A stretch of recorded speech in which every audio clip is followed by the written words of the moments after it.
Chadley, you're going to be a great dad. Thank you for being here. I froze. The voice coming from the DVD player felt like a knife to my heart. I stood in Chadley's office, clutching a dust rag, staring at the screen where a woman, bedridden and sweating, gripped the hand of my husband. Oh my God. Is that my husband's voice? I murmured, unable to tear my eyes away. Liz, Helen's voice broke my trance. She stepped into the room, her face a mask of concern. I think you should put this DVD back for now. We'll figure this out.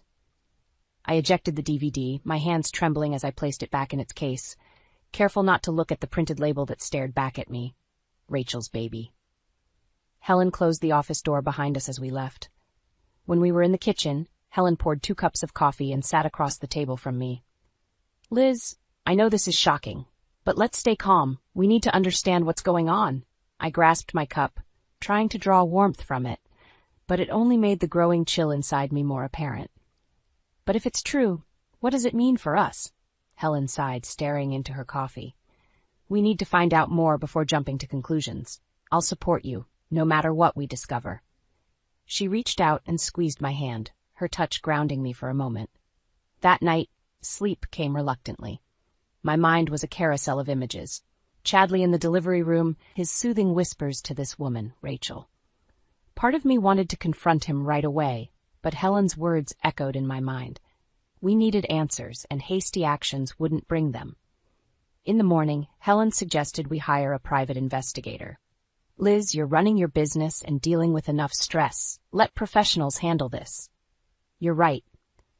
I took a deep breath, feeling the weight on my shoulders, but trying to stay strong. I'll call someone today. By noon, I had an appointment set with Jake Fulton, a private investigator. I want to know everything about Rachel and Chadley's involvement, I told him as we sat in his small office. Jake nodded, his expression one of practiced empathy. We'll get the answers you need. I'll start right away. Over the next few days, Helen and I kept our conversations to necessary topics. Chadley noticed my distant demeanor, but attributed it to my workload. He had no idea about the storm brewing. Jake reported back quickly. Rachel Miller, he began, unfolding what seemed like a saga about my husband's other life. Chadley's frequent business trips, many were visits to her. She lives just 2 towns over. As the pieces clicked into place, my anger bubbled but stayed controlled. Any sign of another man? I asked, remembering the name Dan from the dossier Jake handed us. Jake nodded. Dan Parker. He believed he was the father of Rachel's child. Helen and I decided we needed to talk to Dan. Maybe he had answers or pieces of the puzzle we still missed. Meeting him at a local diner, the air was thick with tension. Dan, we need to talk about Rachel, I began, feeling a strange camaraderie with this man I had never met. His eyes widened with mixed emotions. What's this about? He demanded. Through shared pain, we pieced together a story of deception. Dan had been as fooled as I was. Together, we planned to confront Rachel and Chadley, 2 deceivers caught in their web of lies. Helen's eyes gleamed with determination the next morning. We need to set the stage for this revelation properly. I gave a weary smile. Chadley's birthday is coming up. Perfect timing, isn't it? She nodded. Everyone deserves to know the truth, Liz. But how? I asked, the enormity of the task weighing on me. We'll figure it out, Helen assured me, squeezing my hand once more. We have to. The plan was set in motion. Secrets ready to be unveiled, actions poised to shatter our facades. The kitchen table turned into our war room. Helen and I sifted through the evidence Jake had gathered. Photos, receipts, and notes on Chadley's movements painted a picture of betrayal. There's no denying it now, Helen said, her voice steady but eyes glistening with a mix of anger and sadness. We have to face reality. I nodded, clutching a receipt from a fancy hotel I had never visited. It's worse than I imagined. The tears I had been holding back began to fall. Helen reached over, her hand warm and comforting. Liz, don't panic. We need to understand what's going on. Jumping to conclusions won't help. But if it's true, what does it mean for us? I choked out, the enormity of the situation hitting me all at once. Helen took a deep breath. It means we need to be smart about our next steps. You'll take a break from your business. We'll hire a lawyer to protect your interests. My life felt like it was spiraling out of control. I had to keep my composure, not just for myself, but for the future. I still hoped I could rebuild from this mess. I trusted Helen's wisdom. She had been a rock and a second mother to me. When nighttime fell, the house felt foreign. Chadley came home, kissed my cheek absent-mindedly, and retreated to his study. I sat stiffly on the couch, trying to act normal. The sound of his laughter on old nights felt like a cruel joke now. The following day, I found myself in the polished office of Kim Hathaway, a seasoned family lawyer. Helen joined us for moral support. "Liz, tell me what you know so far," Kim prompted, her eyes sharp and attentive. I handed her the folder of evidence we had compiled. "I want to know what can be done. I think he has another family." Kim's face softened, but her professional demeanor remained intact. "First, we'll file for a separation. I'll also get a restraining order if necessary. Let's take it step by step." Her words gave me a sense of direction. "What about Rachel? Is there any legal action we can take against her too?" Kim leaned back, contemplating. "If she's defrauded you and Dan, there might be grounds, but we need irrefutable evidence first." We thanked her and left the office with a clearer plan. My resolve hardened with each step I took. I had lost enough sleep, enough joy. It was time to reclaim some control. Back home, Helen and I reviewed the newly gained information about Dan. The man seemed genuine, as hurt by Rachel's lies as I was. We decided to confront him directly, hoping to form a united front. Meeting Dan had been tense, but oddly cathartic. Joining forces felt like a step toward justice. The next big hurdle was Rachel. We tracked her down to a small cafe she frequented. Helen and I walked in, our presence immediately capturing Rachel's attention. Her smile vanished, replaced by a mask of wariness. "Rachel," I began, my voice surprisingly steady, "we need to talk. Now." She hesitated, then nodded, motioning us to a secluded corner. Her discomfort mirrored my own. "What do you want?" Rachel asked, eyes darting between us. "Answers," I replied firmly.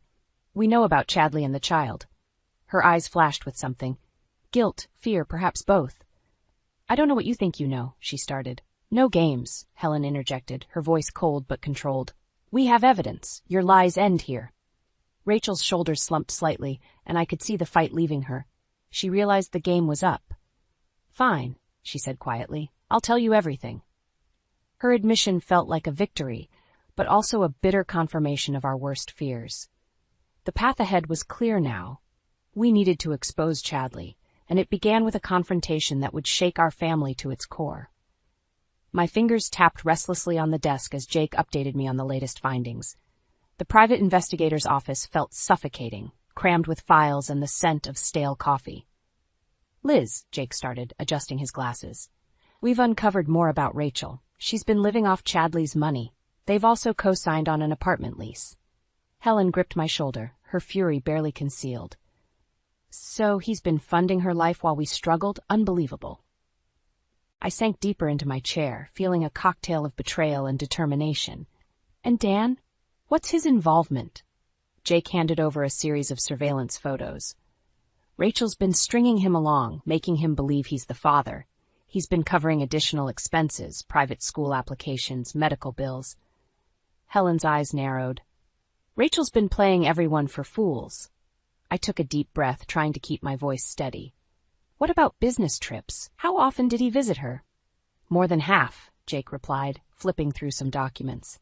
"She lives in a neighboring town, but they met up during business trips too. She has proof of their meetings, texts and emails." "Rachel's been smart," Helen muttered, "but not smart enough." There was a pause before Jake spoke again. "What's the next step for you, Liz?" I clenched my fists. "I want every detail exposed." "Let's talk to the lawyer." "That woman, Rachel, she must be held accountable too." Kim Hathaway's office was as pristine as ever. She listened intently as we described Rachel's manipulations. "Liz," Kim began, "your situation warrants comprehensive action. We'll start with legal separation from Chadley. Gathering more concrete proof of the fraud will be vital." "What about Rachel?" I asked. "We could potentially charge her with fraud," Kim said, her eyes sharp. "But we need irrefutable evidence." I nodded. "We have to move fast. Chadley's birthday is approaching. It's the perfect chance to confront them both." Back at home, Helen and I busied ourselves with preparations. I had to act normal around Chadley, which made my skin crawl. Each time he smiled or tried to be affectionate felt like a betrayal all over again. The day before Chadley's birthday party, Helen and I met up with Dan. We filled him in on our plan, and he seemed ready for a showdown. You have to confront them at the party, Dan, I said, feeling more like a general than a woman whose life was falling apart. Everyone will be there, family, friends, they need to see the truth. Dan looked grim but determined. I'll be there. The day of the party arrived. Helen and I moved through the motions of hosting as if everything was perfect. Guests filled the living room, laughing and chatting, unaware of the storm brewing. Chadley entered, surprised by the gathering, friends clapping, Helen hugging him. Happy birthday, echoed through the house. I forced a smile, knowing the moment was near. As the cake was being cut, I nodded to Dan, who had positioned himself near the entertainment center. He gave us the signal and quietly inserted the damning DVD. The room darkened as the screen sprang to life. Liz, what the hell are you doing? Chadley's voice was sharp, cutting through the room's cheerful atmosphere. Silence. Chadley, watch, Helen demanded, her voice steady even as my heart pounded in my chest. Gasps filled the room as the video played. Chadley's comforting coos to Rachel as she pushed through labor, his gentle touch that had once been reserved for me, now public for everyone to see. The shockwaves of revelation rippled through the assembly. Family members whispered, friends looked horrified. I stepped forward, feeling strength surge through my veins. This is who Chadley really is, I declared, living a double life, with Rachel, who stole your trust and love, Dan. Dan stepped up, his voice resolute. We have proof of their betrayal. DNA tests show Chadley isn't the father. Rachel lied. The room descended into chaos, but in the middle of it, I felt an unexpected calm. The lies were exposed, and the path to justice had begun. The room was a cauldron of confusion and disbelief. Chadley's face turned ashen, beads of sweat forming on his brow as he locked eyes with me. Liz, you had no right. Save it, I snapped, my voice slicing through his excuses. You lied to all of us. Helen stood beside me, her presence a fortress of support. This has to stop, Chadley. You've hurt too many people. Dan stepped forward, his eyes burning with betrayal. Rachel, we need to talk. About everything. Rachel's eyes darted around the room, looking for an escape. Dan, I can explain. Explain? Dan's voice was sharp. You used me. Lied to me. Chadley tried to regain control of the situation. Everyone, please, let's not make a scene. Too late for that, Helen interjected. You made your choices. Rachel finally found her voice, though it trembled. I never intended for anyone to get hurt. Stop lying, I shouted, feeling my emotions surge. All you did was lie. Rachel turned to Dan, tears streaming down her face. Dan, please, I need you to believe me. He shook his head, disgust shaping his features. You're poison, Rachel, to everyone you touch. Relatives and friends began to whisper, their faces masked in a mix of shock and disgust. No one seemed to side with Chadley or Rachel. It was clear their deceit had dug their own graves. Trying to salvage a shred of dignity, Chadley approached me. Liz, can we talk privately? I took a step back, crossing my arms. There's nothing to talk about, not anymore. Helen raised a hand, signaling for silence. Everyone deserves to know what kind of people Chadley and Rachel are. There should be no secrets left to fester. Seeing he had no allies, Chadley's desperation grew. Liz, please, I'm begging you. Begging is for the guilty, I stated coldly, and you're as guilty as they come. Dan wasn't any more forgiving. Rachel, I'm suing you. Fraud, emotional distress, the works. Rachel collapsed into a chair, finally defeated. I never meant for it to go this far. Helen's eyes were filled with steely determination. Maybe you should have thought of that before betraying everyone you claimed to care about. The room fell into a strained silence, the enormity of the situation starting to settle. Chadley and Rachel looked around, finding only judgment and disdain.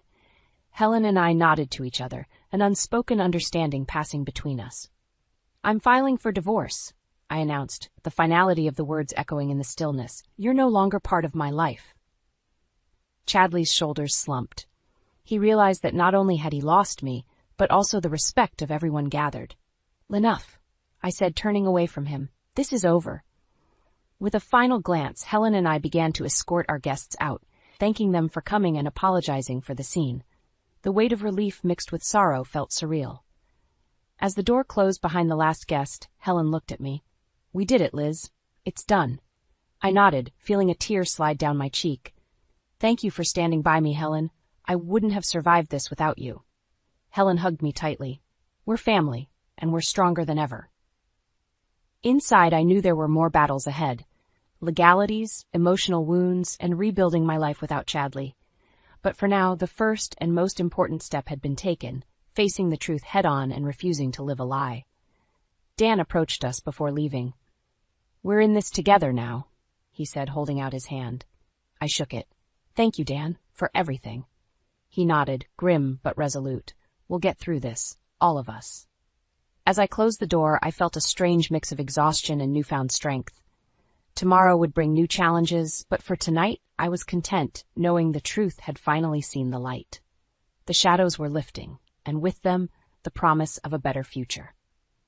The days leading up to the confrontation were a blur of preparations.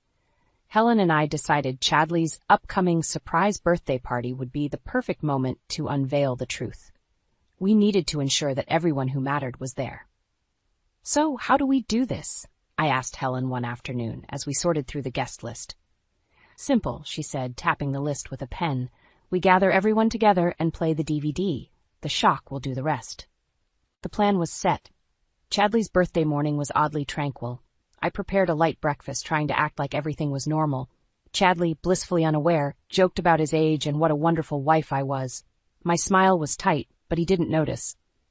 Don't forget, we've got that dinner tonight, I said, hiding the tremor in my voice. Wouldn't miss it for the world, Chadley said with a wink. His affection felt like acid on my skin. The evening arrived, and the house filled with guests. Relatives and close friends chatted, unaware of the drama about to unfold. I spotted Dan lingering near the doorway, and we exchanged nods of encouragement. As we gathered in the living room, I caught Helen's eye. She nodded subtly. Time to set the stage. Thank you all for coming, Helen announced, smiling warmly. We have a special surprise for Chadley. He beamed, looking around at everyone. You guys shouldn't have. You deserve it, I said, my words double-edged. Helen moved to the TV, inserting the dreaded DVD. As the screen lit up, Chadley looked confused. His confusion turned to horror as Rachel's face appeared, contorted in labor. The room fell silent, all eyes glued to the damning footage. What is this? Chadley's voice shook, a mix of anger and panic creeping into his tone. Keep watching, Helen commanded, her voice icy. The video continued, showing Chadley's intimate moments with Rachel. Gasps filled the room, whispers of disbelief spreading like wildfire. Liz, turn this off. This is a mistake, Chadley pleaded, but I shook my head. No mistakes here, Chadley. Just the truth. Rachel, who had timidly stood at the back, now stepped forward, head bowed. I'm sorry, everyone. Dan pushed to the front, fury etched on his face. You think sorry fixes this? You destroyed lives, Rachel. Chadley's face twisted with desperation.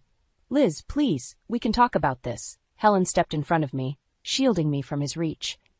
You've done enough talking, Chadley. It's time everyone knew who you really are. The guests were no longer whispering. Outright exclamations of anger and betrayal echoed through the room. Chadley looked around, realizing no one was on his side. No more lies, I said firmly. This marriage is over. I want a divorce. Chadley's shoulders slumped in defeat. He looked at Rachel, who was crying. Rachel, how could you? Rachel looked up, her eyes red and swollen. I never meant to hurt anyone, Chadley, Dan scoffed. Too late for that. You hurt all of us. Helen, ever the matriarch, faced the crowd. Now you all know the truth. These two have betrayed us. The only thing left is justice. The room was filled with a mix of redemption and sorrow. It was the end of an era for our family, but also a new beginning. Chadley and Rachel stood there, exposed and broken. I watched as the last few guests left, unable to shake the sense of finality hovering in the air. Helen turned to me, her eyes filled with both sadness and relief. We did what needed to be done, she said softly. I nodded, feeling the weight of our actions, but also an unexpected lightness. The truth was out. Now we could begin to heal. We'll get through this, Liz, Dan said, placing a reassuring hand on my shoulder. All of us. Helen gave me a tight hug. We're here for each other now. Always. As I closed the door on that harrowing evening, I felt a strange sense of peace. The storm had passed, and the path ahead, though difficult, was clear. The aftermath of the confrontation hung heavy in the air. Chadley and Rachel were in shambles, their charades demolished. The room had emptied, but the echo of their deceit lingered. "Liz, let's talk," Chadley pleaded, his face an agonized mask. "Please, give me a chance to explain." "There's nothing left to explain," I said coldly, my voice steadier than I felt. "It's over. I'm filing for divorce." He grabbed my arm, desperation tinging his touch. "You can't just end us like this. We've been through so much." Helen stepped forward, prying his hand off me with a firm grip. "Don't you dare touch her, Chadley. You're not welcome here anymore." Chadley's eyes narrowed, anger bubbling beneath the surface. "You always took her side, even when she was wrong." Helen didn't flinch. "I stood by what was right. Clearly, that wasn't you." Rachel stood to the side, sniffling and wiping tears. She eyed Dan, hoping for some sympathy. "Dan, I'm so sorry. Please, we can work this out." Dan's face was etched with betrayal and fury. "Rachel, there's nothing left to work out. You lied to me, to everyone. I'm suing you for fraud. You should get a lawyer." Rachel collapsed into a chair, her sobs growing louder. "I never meant for it to go this far." I watched the scene unfold, feeling an odd mix of vindication and sorrow. The damage was done, and all that was left was to move forward. Chadley turned to me with pleading eyes.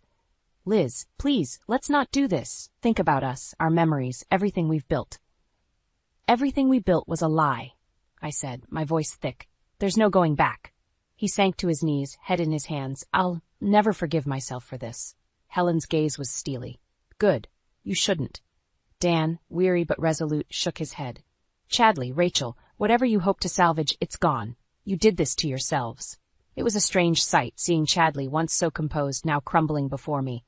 The room felt too small, filled with the weight of our shattered lives.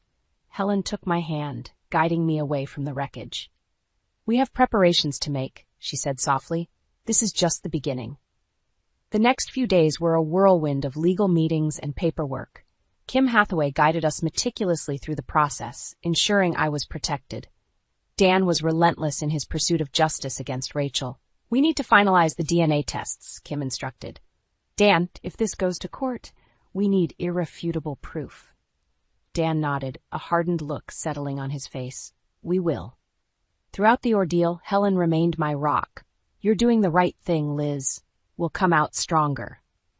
One evening, we sat in the living room, the silence thick between us. I finally voiced the question that had been haunting me. "Helen, do you think I'll ever feel normal again?" She wrapped an arm around my shoulders. "Normal might look different, but yes, you will find peace again." Finally, the day came for Chadley to move out. His presence felt ghostly as he packed, casting hollow glances around our home. He tried to speak, but I cut him off.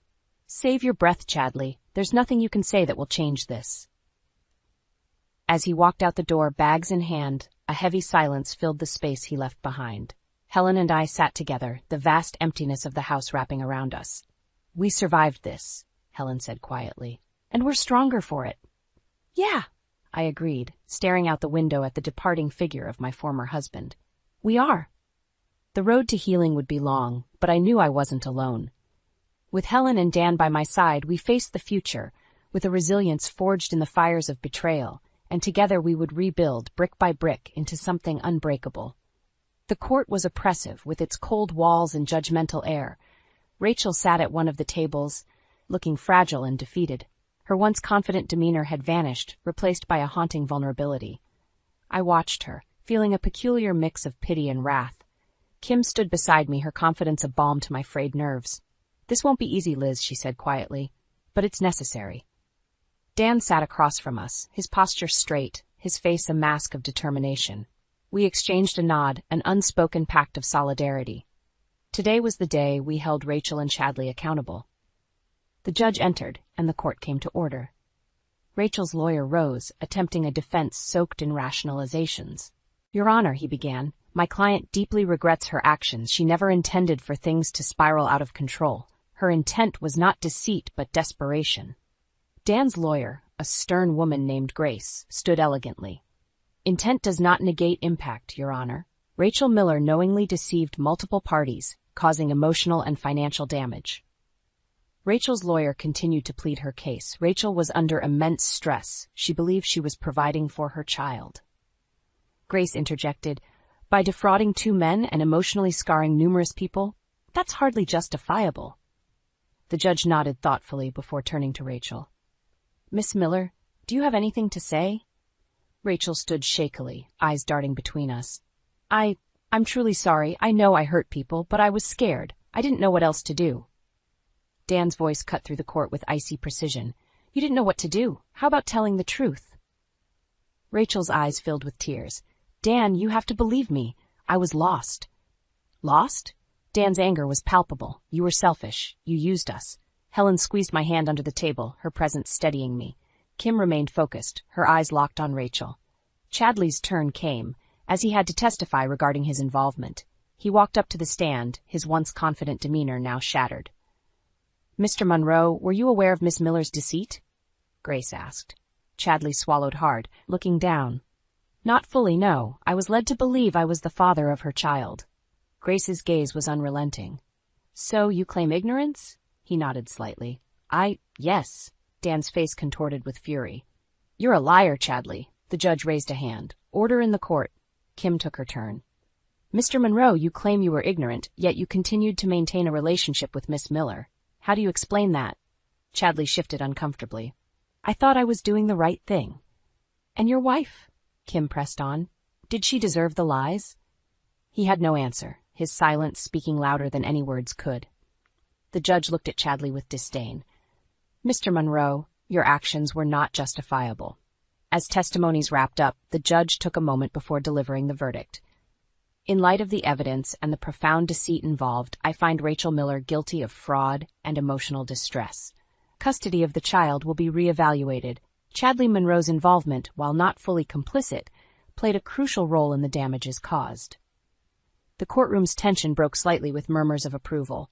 Dan looked relieved, though still burdened by the ordeal. Helen gave my hand a final squeeze. Justice, she whispered. Outside the courtroom, Dan approached me. We did it, Liz. We stood up for ourselves. I nodded, finally feeling a semblance of closure. Yes, we did. Chadley walked past us, eyes downcast. He stopped briefly as if to say something, but then continued walking away without a word. Rachel was taken into custody, leaving behind a mess of shattered lives. Despite the relief of justice, a lingering sadness remained. The damage was done, the wounds deep. Helen, Dan, and I walked out together, finding solace in unity. We'll heal, Helen said, her voice a promise. Dan added, we have each other now. We'll get through this. As we stepped into the fresh air, I felt a weight lift. The path to recovery was long, but I was no longer walking it alone.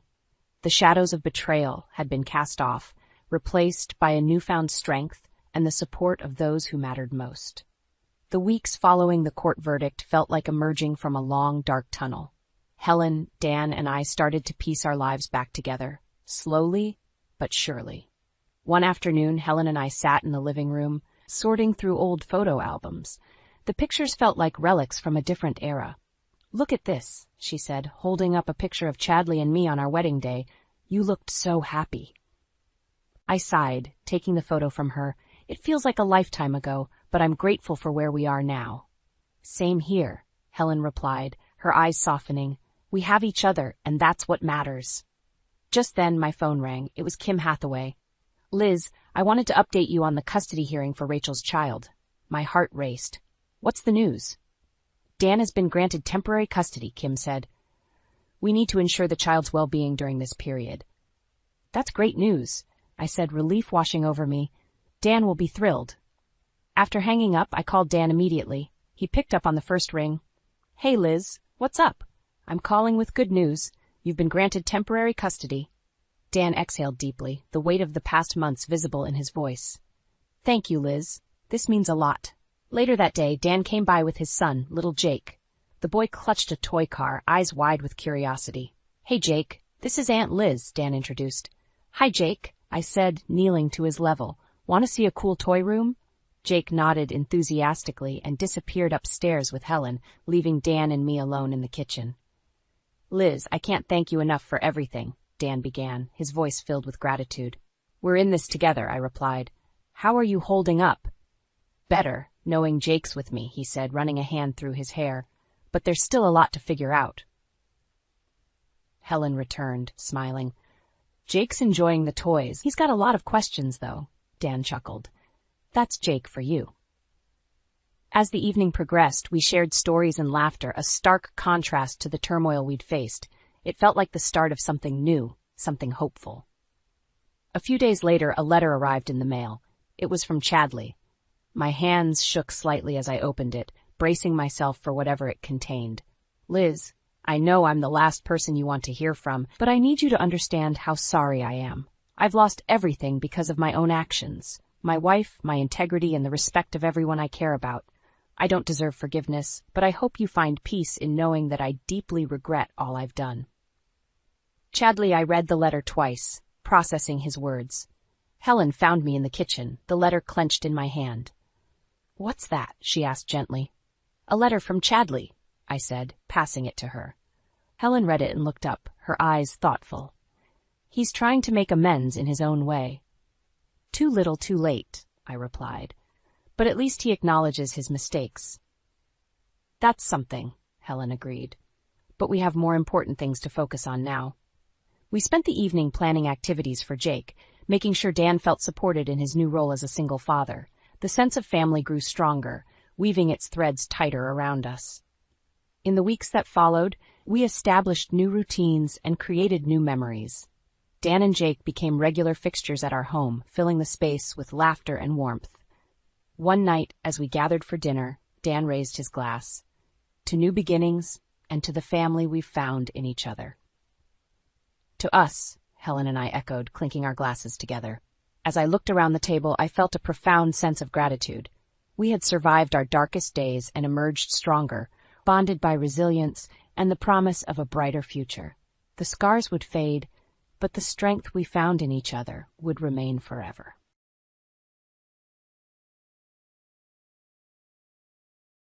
You're done. Just divorce and get out of here already.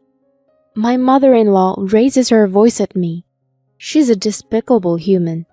Seems like she only sees me as a tool for making babies and a submissive housekeeper. With a mother like this, it's no wonder my husband turned out so twisted. Of course, I'll go through with the divorce. I'm Vicky, a 32-year-old homemaker. It's been 3 years since I married Alex. We met through work, both handling clients on different sides. I was impressed with him from our first meeting. He was friendly, had a lovely smile, and was dedicated to his job. Even when it was tough to align our project directions due to differences in our company policies, he actively shared his opinions and tried to accommodate our requests. Seeing such a reliable side of him, I gradually found myself drawn to him. And it's turned out he was interested in me too, because he asked me out for dinner when our project settled down. When we went out, he showed me his attentive and gentlemanly side, leaving a great impression in the private too. Time flew by as we enjoyed our meals together, and soon we were regularly meeting up, bringing us closer. Then one day, he asked me to be his girlfriend, and we became exclusive. Being with such a wonderful guy made me feel giddy. I hadn't had much experience with the relationships, and the guys I dated before weren't particularly nice. So having someone as kind as him was a first for me. Throughout our relationship, he treated me like a princess, making me feel loved. We continued dating without any major issues for a while. One day, he suggested going to a fancy restaurant. It wasn't our anniversary or either of our birthdays, so I wondered why such an upscale place. But then it hit me. I thought maybe he was going to pop the question. It had been a year since we became serious, and age-wise, we were at a suitable time for marriage. I wondered if he had a ring ready. I was anxious. My heart started racing at the thought, even though nothing was certain. I couldn't focus much at work that day.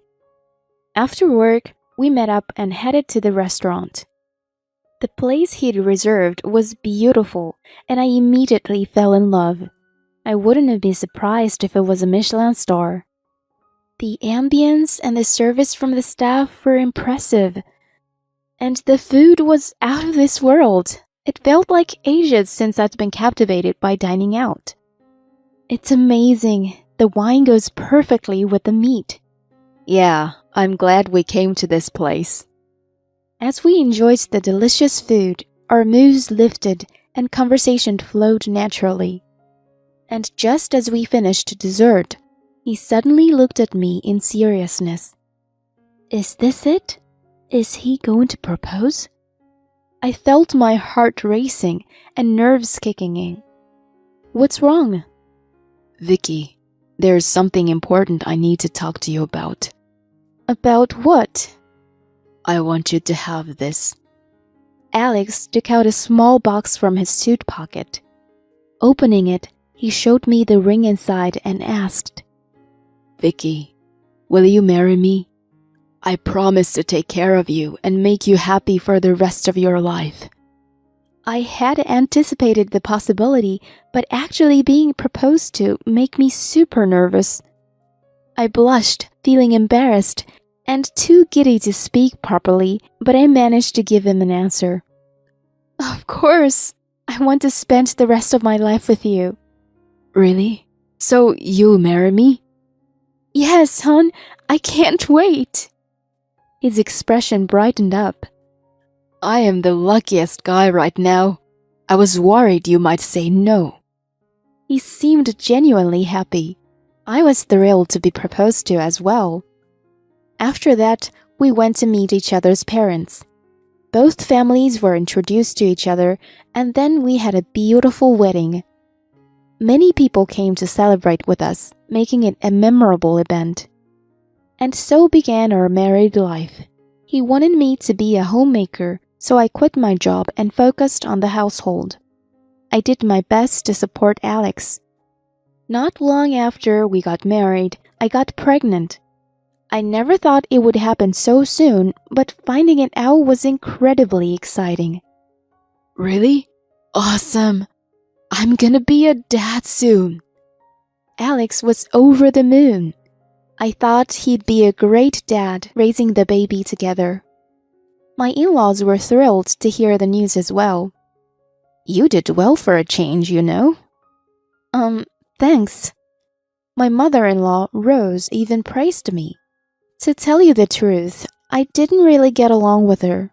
She had consistently expressed her displeasure toward me since the wedding, always asked me when she would have grandchildren, and expressed her disappointment that I wasn't some career woman or a beauty.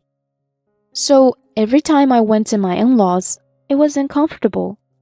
I mostly brushed it off, but the stress built up. I wanted to avoid dealing with her as much as possible. If she was happy about the pregnancy, I thought things would be better between us. I hoped she'd become a bit nicer to me. I prepared for childbirth with a little optimism.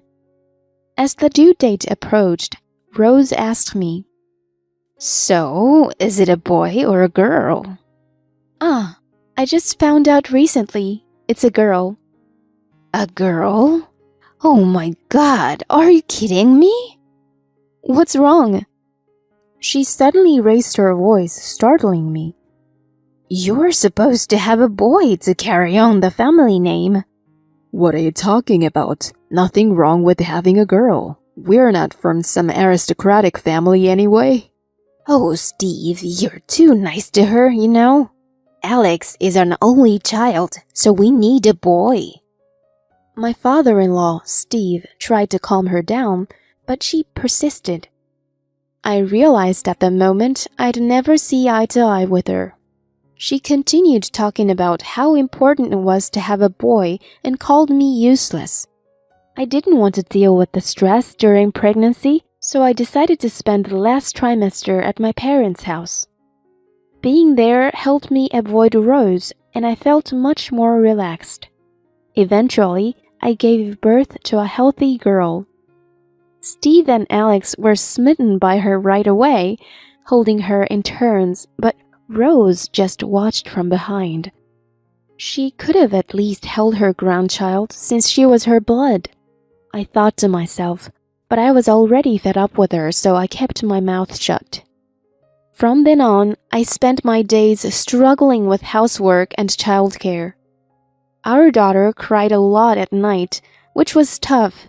But she was an apple in my eye, so it didn't bother me at all. But there was something that bothered me a little. Alex started coming back home late. He came back close to midnight every day, and on weekends he increasingly stayed out till morning. He still brought money home, and I was busy with our daughter, so I didn't pry too much. When our daughter turned 2, he came to me one day, saying he needed to talk. I'm sorry, but I want a divorce. What the heck are you saying all of a sudden? The girl I've been seeing got pregnant. What do you mean? Are you saying you've been cheating? Yeah. You loser! You were fooling around with another woman while I was doing all the parenting and housework. Please, don't get so upset. No kidding, I'm outraged. You betrayed me and our daughter. I know I messed up, but I've decided to start a new family, so... He chose to divorce me. I couldn't continue staying with a husband who cheated. So we agreed to divorce. In the midst of all that, Rose showed up at our house one day. What do you want? Just come to see your miserable face one last time. Is that so? Thinking about what a piece of work she was to come and mock me, I packed my things, pretending to listen to her.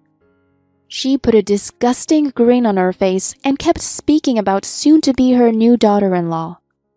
Oh, she's outstanding. She's pregnant with a boy, you know. Quite a difference from someone who can only give birth to girls like you. She's young and beautiful too. I wish Alex had married her from the start. Then he wouldn't have to take this detour with you. He's such a wonderful man, you know. He deserves someone glamorous like her. She made it sound as if I were at fault. People who talked about things only from their perspective were all like that. They didn't realize how self-centered they were when looked at objectively. What's so wonderful about him? He's the lowest of the low for cheating and getting his mistress pregnant, isn't he? Or did you teach him that cheating is okay? You've given him a shameful education. How dare you speak to me like that? I'm just stating facts. Shut up! I'm saying having a boy is what matters, and that girl is way more useful than you anyway. You're done, so get out and divorce quickly. She raised her voice at me. Such a despicable human. She only saw me as a tool for making babies and a submissive housekeeper. With a parent like that, it was no wonder Alex turned out so twisted. Of course, I'll go through with the divorce. I gladly decline a man like him.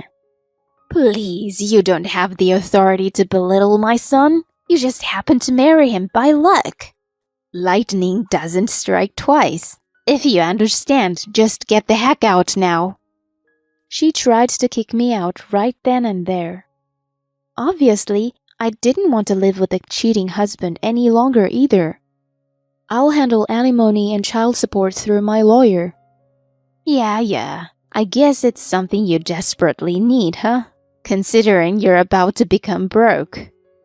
She mocked me until the very end. How rotten she was. I wasn't going to let her bother me, though. Breaking ties with such a low person was a blessing in disguise. Having my daughter around her grandmother wasn't good for her either. I grabbed her and left immediately, heading back to my parents' house. They welcomed us warmly. You went through a lot. You can stay here as long as you want. They really are the worst mother and son. It's great to have you and our granddaughter with us.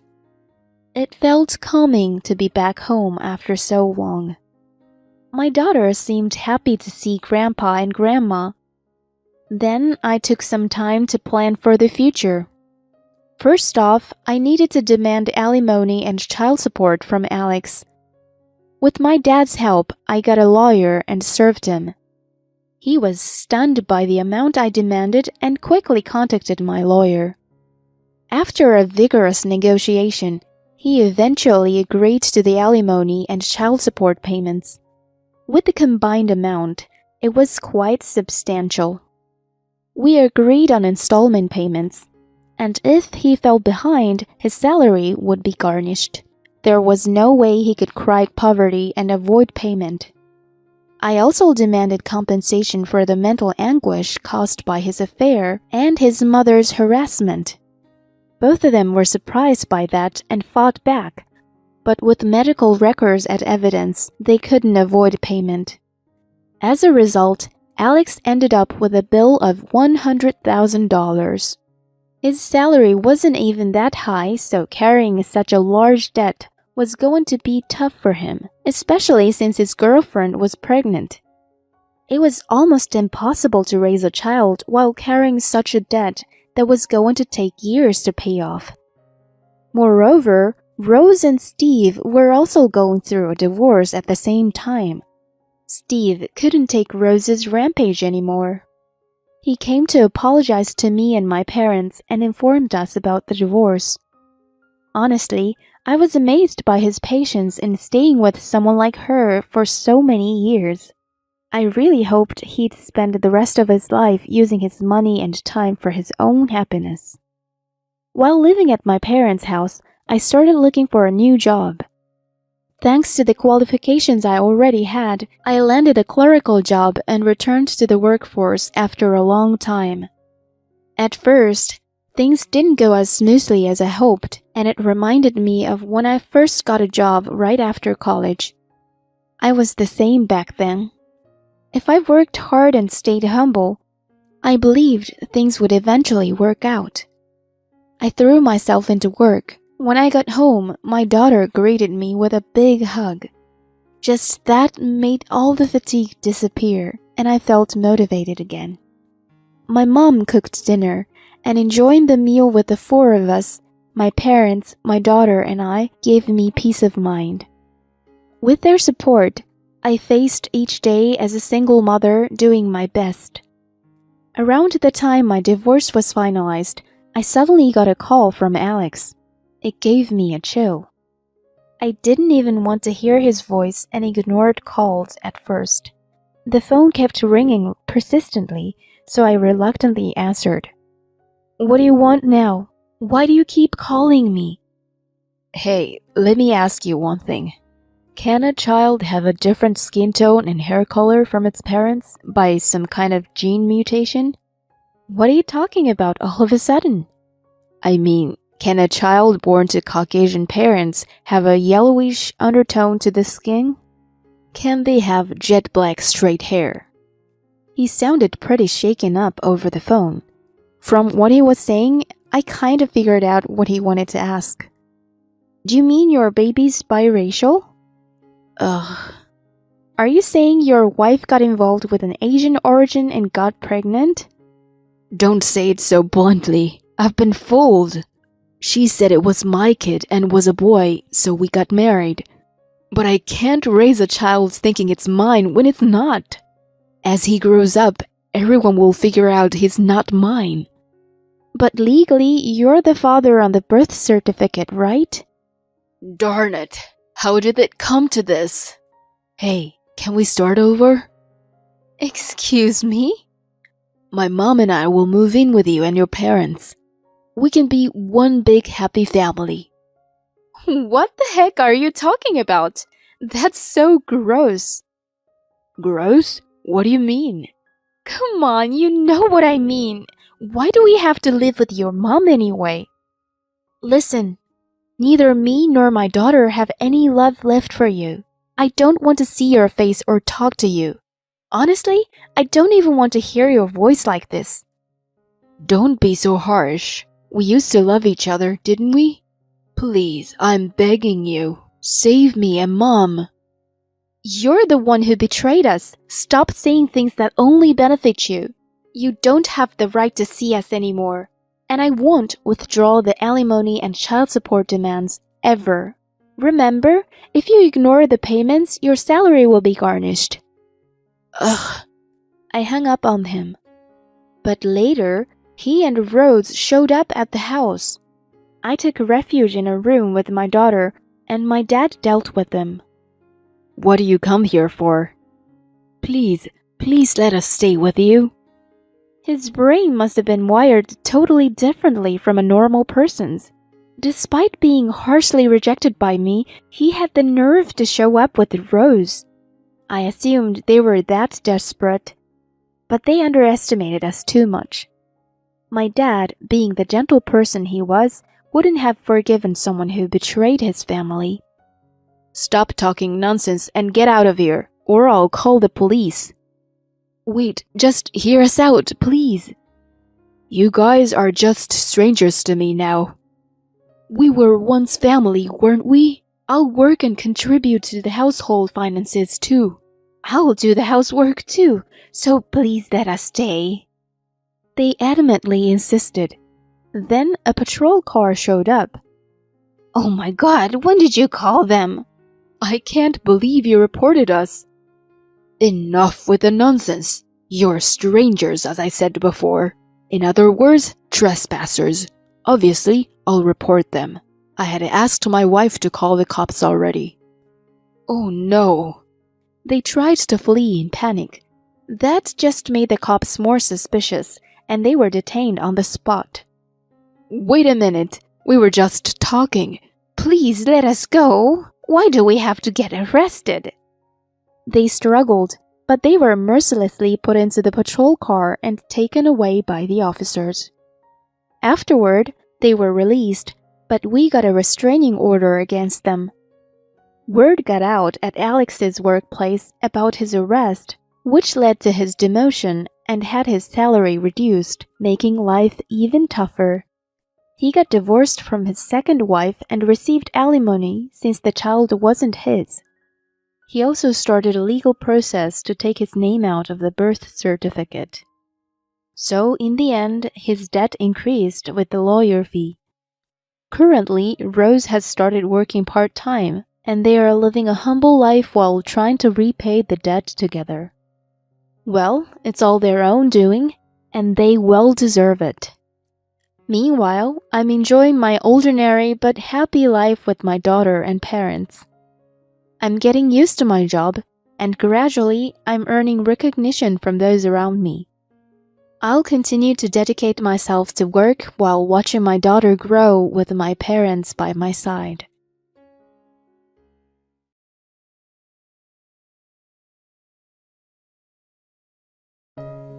Seriously though, how could you have the baby of a guy who divorced you? Oh, maybe you couldn't forget about me. Did you think that keeping the baby might bring me back to you? Really, is that it? He was being beyond ridiculous. Looking back on it now, it was really a good decision to break up with him. If I had stayed with such a moron, I would never have found the happiness I have now. Today, I would like to talk about my unforgettable stained past and my rebellion. My name is Dawn. I am a 53-year-old housewife who takes pleasure in doing chores in a leisurely manner while watching the news in the morning. I was 38 when it all started. I was living an ordinary life with my husband, Matt, but I started to feel a bit of uneasiness in our marriage. Whenever I spoke to him, he would only respond with, "Oh yeah? And so?" I felt he was strangely overbearing or indifferent to me. When I tried to continue the conversation, he would say, "I'm busy." He cut me off. I was treated roughly, or rather unkindly. He wasn't always like that, but more of a talker. If he had a chance, he came up with jokes and tried to make me laugh. I had no idea what caused his transformation. It was so abrupt that I thought I had done something wrong, but nothing came to mind. Then one day, I found a faint smudge of lipstick on the back of the shirt that he had left me to wash. He was wearing it on the day he said he had to work late. His office was male-dominated. I didn't think that there was a male colleague who put lipstick on and leaned on his back. If there was, it was scary to imagine. Maybe it was a woman. The thought naturally came up in my mind. but a single smudge of lipstick wasn't hard evidence. He could say someone tripped and bumped into him or any other excuses. I thought I would have to wait and get some more evidence. I carefully checked his behavior to see if there was anything unusual. Ironically, just by being a little more aware, I found a raft of evidence of cheating. For example, when we were in bed at night, he always needed to go to the bathroom around 2 a.m. I had never suspected it before, but it seemed that he was on the phone with a woman at that time. I once saw a long hair coming out of the inside of his suit. I also found a trace of what appeared to be lipstick on his handkerchief after a close inspection. The final nail in the coffin was when I borrowed his car for the first time in a while. It was a lip balm. Unless he was a fan of colored lip balm, I thought it was going to be the most exculpatory evidence ever. Married for 10 years.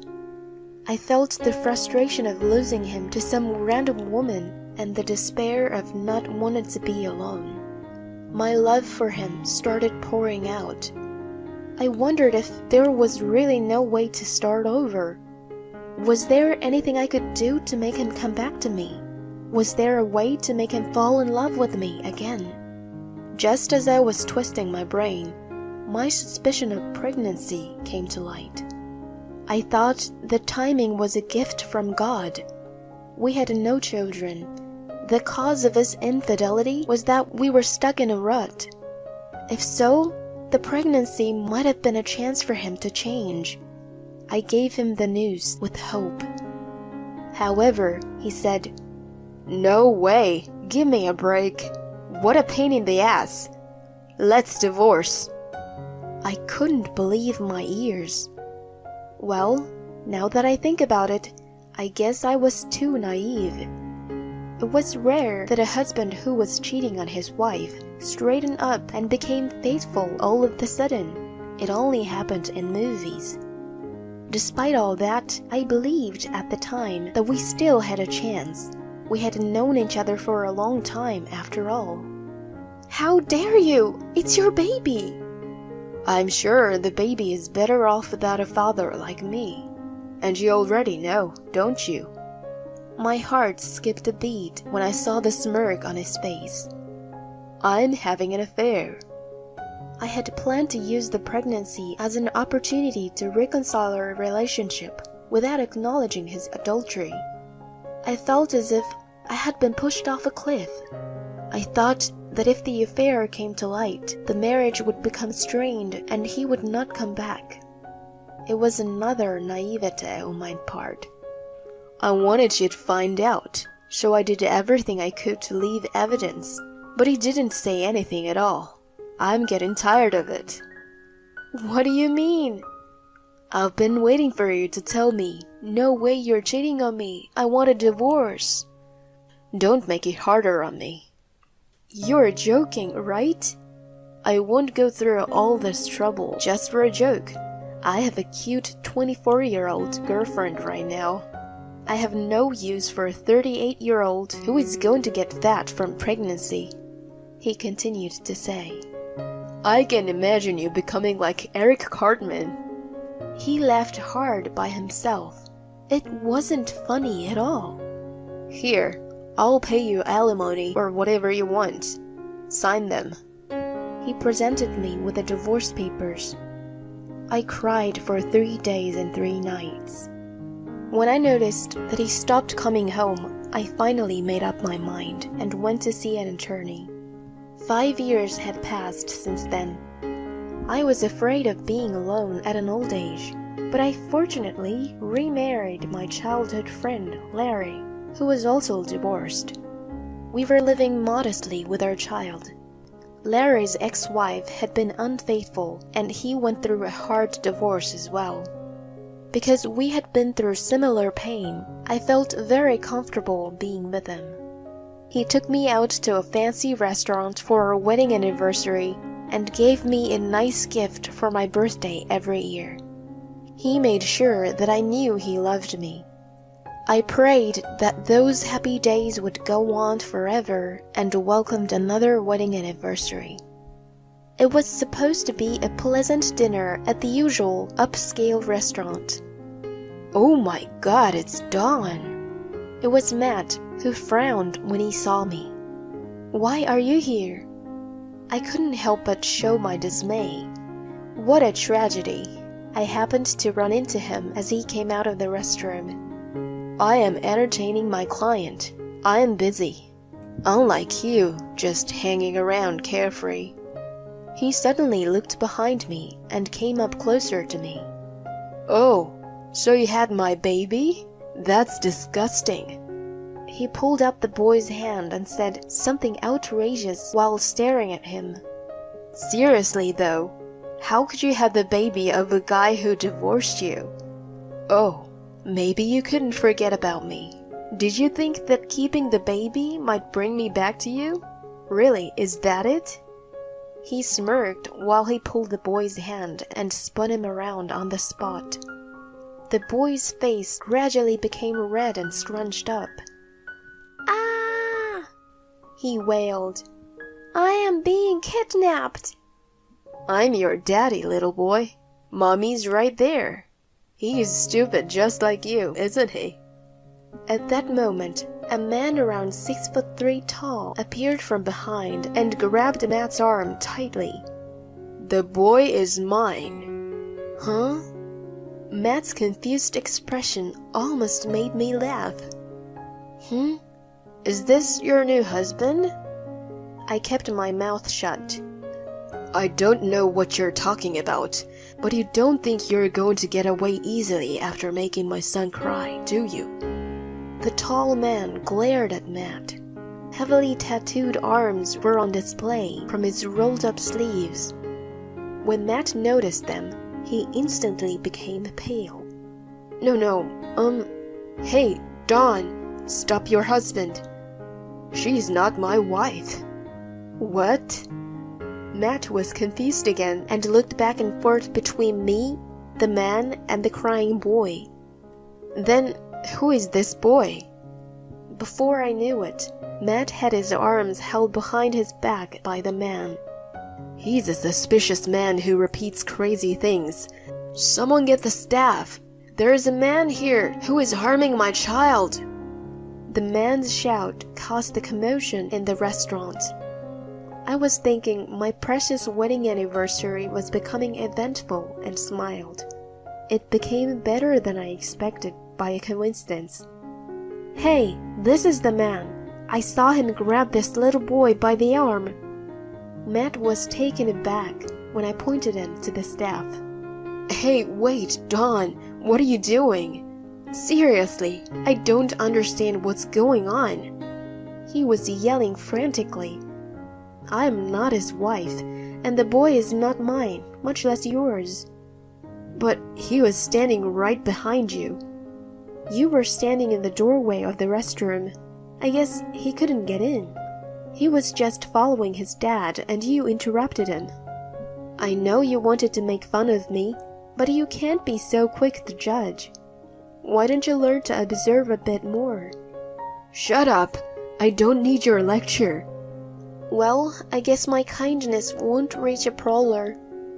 I'm not a prowler. You grabbed a strange boy and told him that you were his daddy. How is that not suspicious in any way? I am telling you. What's more, you said to him that I was his mom. Do you still think that we're together? When I smirked at him, his face turned bright red, and he shouted, How dare you! The man at his side put more force into his restraining hand as Matt's voice got louder. Dude, let me go. I'm innocent. Innocent of what? You made my little boy cry, didn't you? It was a misunderstanding. I immediately chimed in. You selfishly misunderstood and raised your hand on someone's son, didn't you?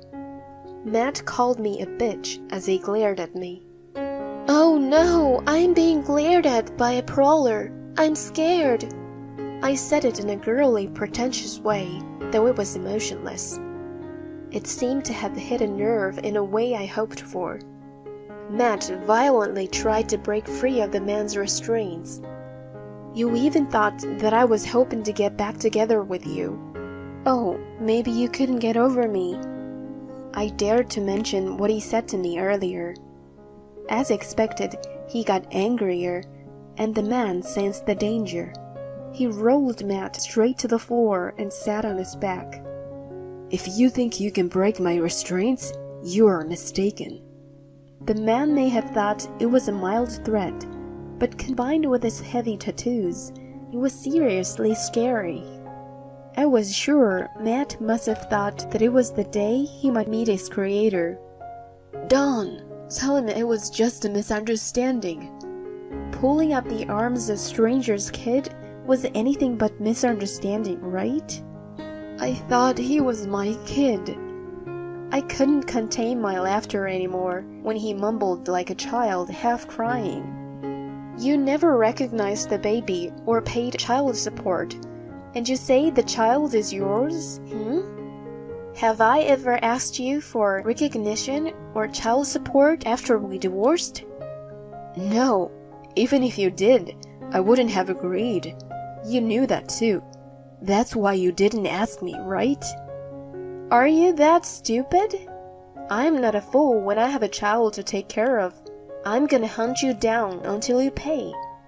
But then, why didn't you? The pregnancy test was wrong. When I went to the doctor, it turned out I wasn't pregnant. It helped me to sign the divorce papers.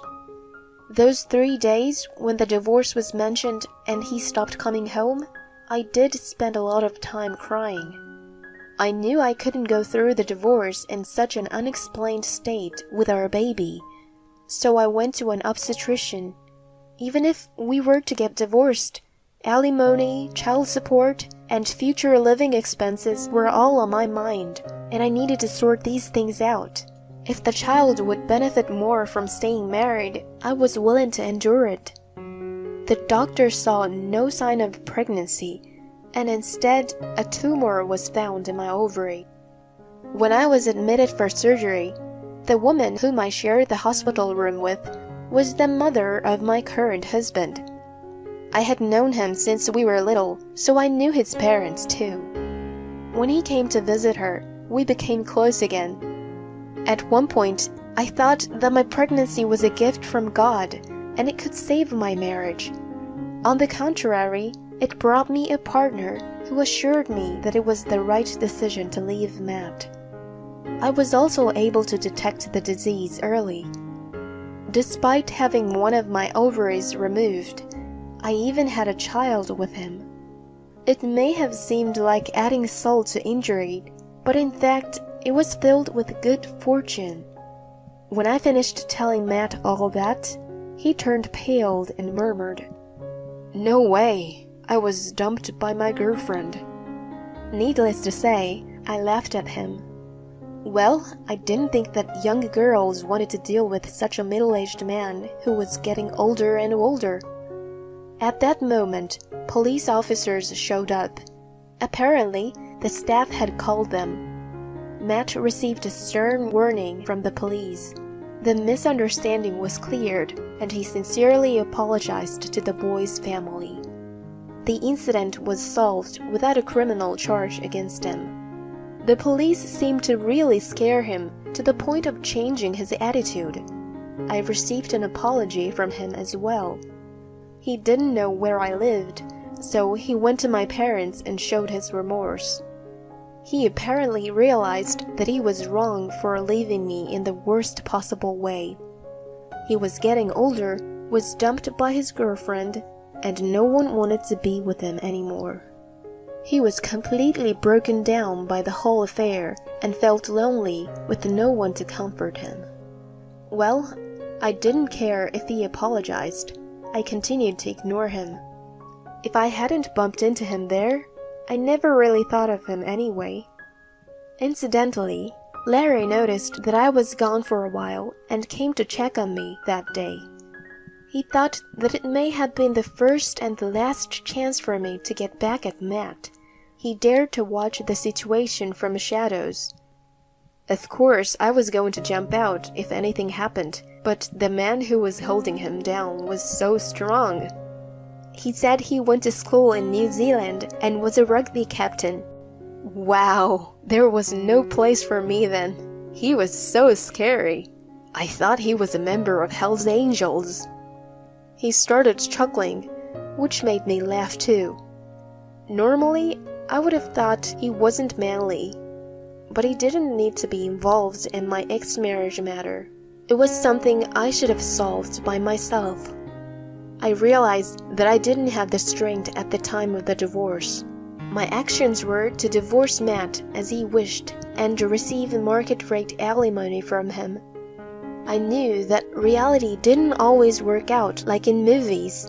There was no way I was going to demand an unbelievable amount, and I also had lost the power to resist. I was finally able to speak up to Matt with unwavering determination. I thought that I became stronger in a real sense. I could really focus on Larry and my child after that. Strangely, our wedding anniversary that year marked a new beginning for me. Now, Larry is a freelance architect. I have quit my part-time job, and I'm enjoying being a relaxed housewife with a doubled salary. When I tell my somewhat rebellious pubescent daughter to do something, she complains, but when I don't, she quietly helps me. Larry and I keep it a secret that she has an irresistible teenage rebellion quality. Since I gave birth at an advanced age, I have only one child. The three of us and 2 dogs are enough to make a cheerful house, though. Matt and I had a hard time conceiving, but with Larry, I was able to get pregnant, even with only 1 ovary. I guess this is a fate in a sense, the dream of marrying my own special person, which I secretly longed for when I was a child. I never thought I would be able to fulfill it through a second marriage. It's almost like a fairy tale. I cherish the happy days that come as a matter of course, but never take them for granted. My husband handed me the divorce papers. When I looked at the back of it, I rushed to call the police. Don't be ridiculous. That is unacceptable. You know what? I have no use for you anymore. You're nothing to me from right this second. I am not giving my money to someone who is useless like you. I'm divorcing you. Take this and get out. I understand. I have no objection to leaving. Besides, we're just wasting our time talking to each other like this. Let's talk it over with our lawyers at a later date. And I will proceed with the divorce immediately. I left the house with the luggage I had prepared in advance. My name is Bridget. I am a mother of 2 children. The younger one has just graduated from university and started working. I am now looking for a fresh start in my life. If we were a happy couple, we might think of spending our older age together in peace. But I have no intention of doing so, because my relationship with my husband, Stephen, has already cooled off. But that doesn't mean that our life was loveless from the start. I adored Stephen and respected him for his intelligence. I dreamed of a bright future with him for the rest of my life. But after 35 years of marriage, I learned to know his true intention. My husband saw me only as a tool to make his company get bigger. He started his own company in his lifetime. When we met, his business was already on the right track. From the outside, it would have seemed like the perfect marriage. 10 years into our marriage, our first son, Joshua, was born. 2 years later, our second son, Liam, was born. By the time, my husband had shown his true colors. 2 boys! Bridget, well done. Now my company is safe. I don't care which son. The better one can take over my business in the future. At first, I thought he was joking as he laughed and talked. But as soon as the children started to understand his words, he demands his sons that they have to take over his company when they grow up. Parents should not take over their children's lives. That should not be allowed to happen. Stephen, children have their own lives. So please don't make it sound like taking over the company is the only thing that matters in their lives. You don't understand anything, do you? It's natural for parents to make path for their children to follow. Of course, I don't disagree with that. But it's up to them to decide which path they want to take. All we have to do as parents are pushing them along. Then my husband stared at me and scoffed. Do you know why I chose you to marry me? What do you mean? Because you were the granddaughter of a chairman of a conglomerate bank. Financial connections are essential for a company to grow. Yes, of course. I'm aware of that. We married in an arranged marriage. I had understood very well that you saw some benefits in me. Well, not only that, you are by far the most brilliant woman I've ever met. I wanted to leave a good gene pool. If I'm going to have a wife, it's got to be a smartest one. If both parents have good genes, the odds are good that their children will have good genes too. So I can pass my company on to the best and brightest. Is that what you really want? Of course. What other reason did I marry you? 2 years after my second son was born, I was very shocked to hear my husband said that. Of course, I was attracted to him because of his excellence, but that wasn't the only reason. Starting a company from the ground up takes a lot of hard work and determination.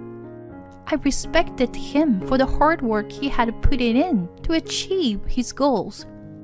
But the man in front of me saw me as one of the necessary ingredients to leave a good gene pool. My mind went dark all at once, but I couldn't stay in the dark.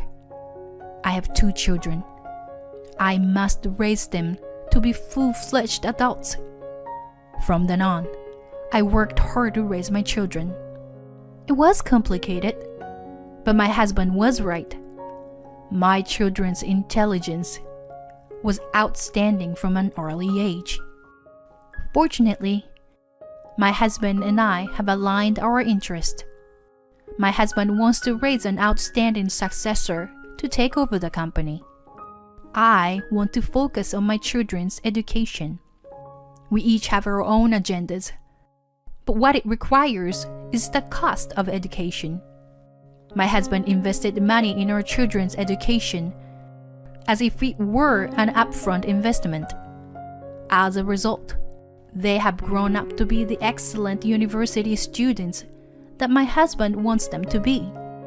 Mom, will I work for my father's company when I grow up? My oldest son, who was in the early grades of elementary school at the time, once asked me such a question. Joshua, it is your life. Mommy wants you to do what you want to do when you grow up. As long as you can live without causing trouble for others, I would be happy with any work you want to do. Your life is yours. Remember that. Okay, honey? Okay. Then, Mommy, I can tell you my secret. I want to be... My eldest son has had a dream since he was a little boy, but he never talked about them in front of my husband. He was a smart boy, so I guess he knew his father would disapprove. And so, he fulfilled his dream. He passed the bar exam and became a lawyer after graduating from university. In fact, I used to stand on court as a lawyer myself. From an early age, my eldest son was interested in my work. He is now very busy, having set up his firm with a classmate. My husband at the time was furious with me and Joshua. You never told me you were going to be a lawyer. Why didn't you join my company? Did you have any idea how much I've spent on you? Quit the damn firm and join my company. My husband was very upset. He just paid the money and left me to take care of our children's education and upbringings. He was so entrenched in his mindset that his children should be in his company. It's no wonder my husband can't understand what they want, because he never interacts with them. Father, are you sure you want me to stop being a lawyer? If I can make a good record as a lawyer, there will come a time in future when I can help your company, won't they? Besides, you are paying a lot of money for legal counsel now. Even if I eventually join your company, I think it's better for me to be a strong lawyer now, so I can contribute in the future. My husband's eyes lit up at this statement. However, my son has no intention of joining my husband's company. My husband seemed to look forward to his eldest son's joining the company, and he backed down easily at this time.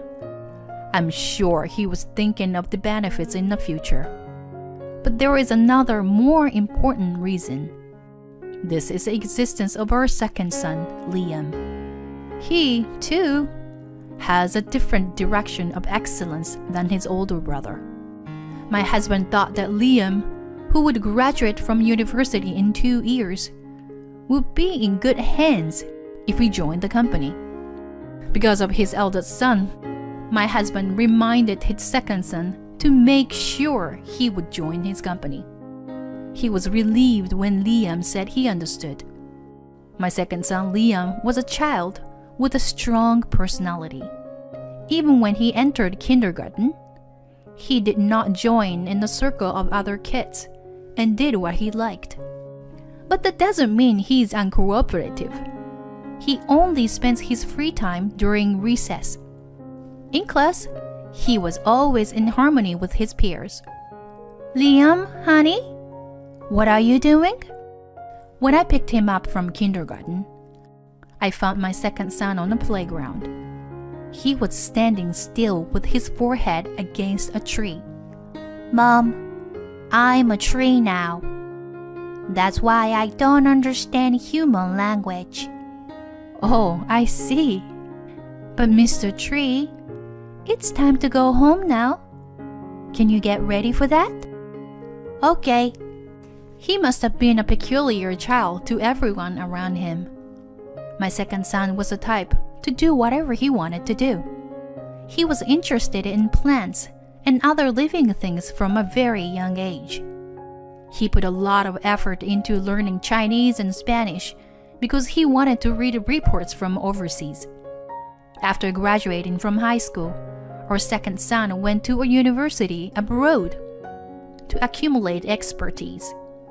My husband was happy to see him. A multilingual business owner will take my company to the next level. That's what he thought. However, upon graduating from overseas university, Liam joined a research institute in that country. Of course, my husband was not happy about this. You? That's not what you promised. Come back as soon as possible. He kept calling and nagging Liam. Liam, when are you coming back? Soon, I guess. Enough. Listen to me and come back right now. I'll come home when I'm tired of studying. Knock it off, Liam. My husband was yelling at him in a terrible rage. And this wasn't the only reason for his outburst of anger. His company has been in financial trouble for a while now. He never talks to me about it, but my eldest son told me about it. I guess that's why he couldn't forgive his second son for betraying him. Frankly, I don't care what happens to my husband's company now that I've finished raising my children. Since our birth of our second son, my husband and I have barely spoken to each other. Still, I am grateful to my husband for his financial support that enabled me to raise my 2 children. But now that they have left the nest, there is no point in being with him anymore. I have been waiting for the right moment to divorce my husband. I've told my children my true intentions. They both respected my decision. Now I have nothing left to regret. And the timing came surprisingly quickly. Bridget, I need to talk to you. Take a seat. Yes? There is a clear file on the table. It's an unfortunate way for our children to leave us. I thank you for your 35 years of hard work. Thank you too for financing their education. So, let's take a moment to consider the rest of our lives, shall we? Yes, let's. Well, here, I've prepared the divorce papers. Of course, I'm not going to leave you penniless. I'm going to give you $30,000 for immediate expenses. What did you say? You can't buy back 35 years of my life for $30,000? What? You've had a good life so far. Good life? What are you talking about? Every time you open your mouth, you urge your children to take over the company. They have their own lives. Shut up. I'm the one paying them, so it's only natural. That's not true. It is natural for parents to spend as much money as they can on their children. But it's not for them to follow the path that parents have set for them. It is for them to live a better future. I've never felt good to live with you because you think differently. Don't give me that bullshit.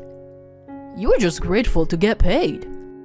Well, I'd like a properly calculated compensation. You are a business owner, remember? You are asking for $30,000 for my share of the property? That's insane. You've spent money on our sons, sure, but I've taken care of everything for you and them. Whose support has allowed you to concentrate on your work so far without any problems? I believe that when we have fulfilled our obligations to each other, our property should be divided equally. Quit your nonsense. I'm not paying. Common property is to be divided exactly into. That's the law. I agree with the divorce. I have nothing to say about it. But I like to see the property calculated by the law. My husband's face turns red and he keeps yelling at me. Don't be ridiculous. That is unacceptable. You know what? I have no use for you anymore. You are nothing to me from right this second. I'm not giving my money to someone who's useless like you. I'm divorcing you. Take this and get out. I understand. I have no objection to leaving. Besides, we're just wasting our time talking to each other like this. Let's talk it over with our lawyer at a later date. I'll proceed with the divorce papers. I took the luggage I had prepared and left the house.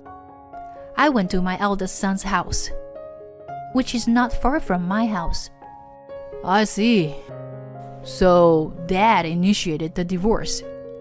Well, yeah. Divorce is definitely in the cards.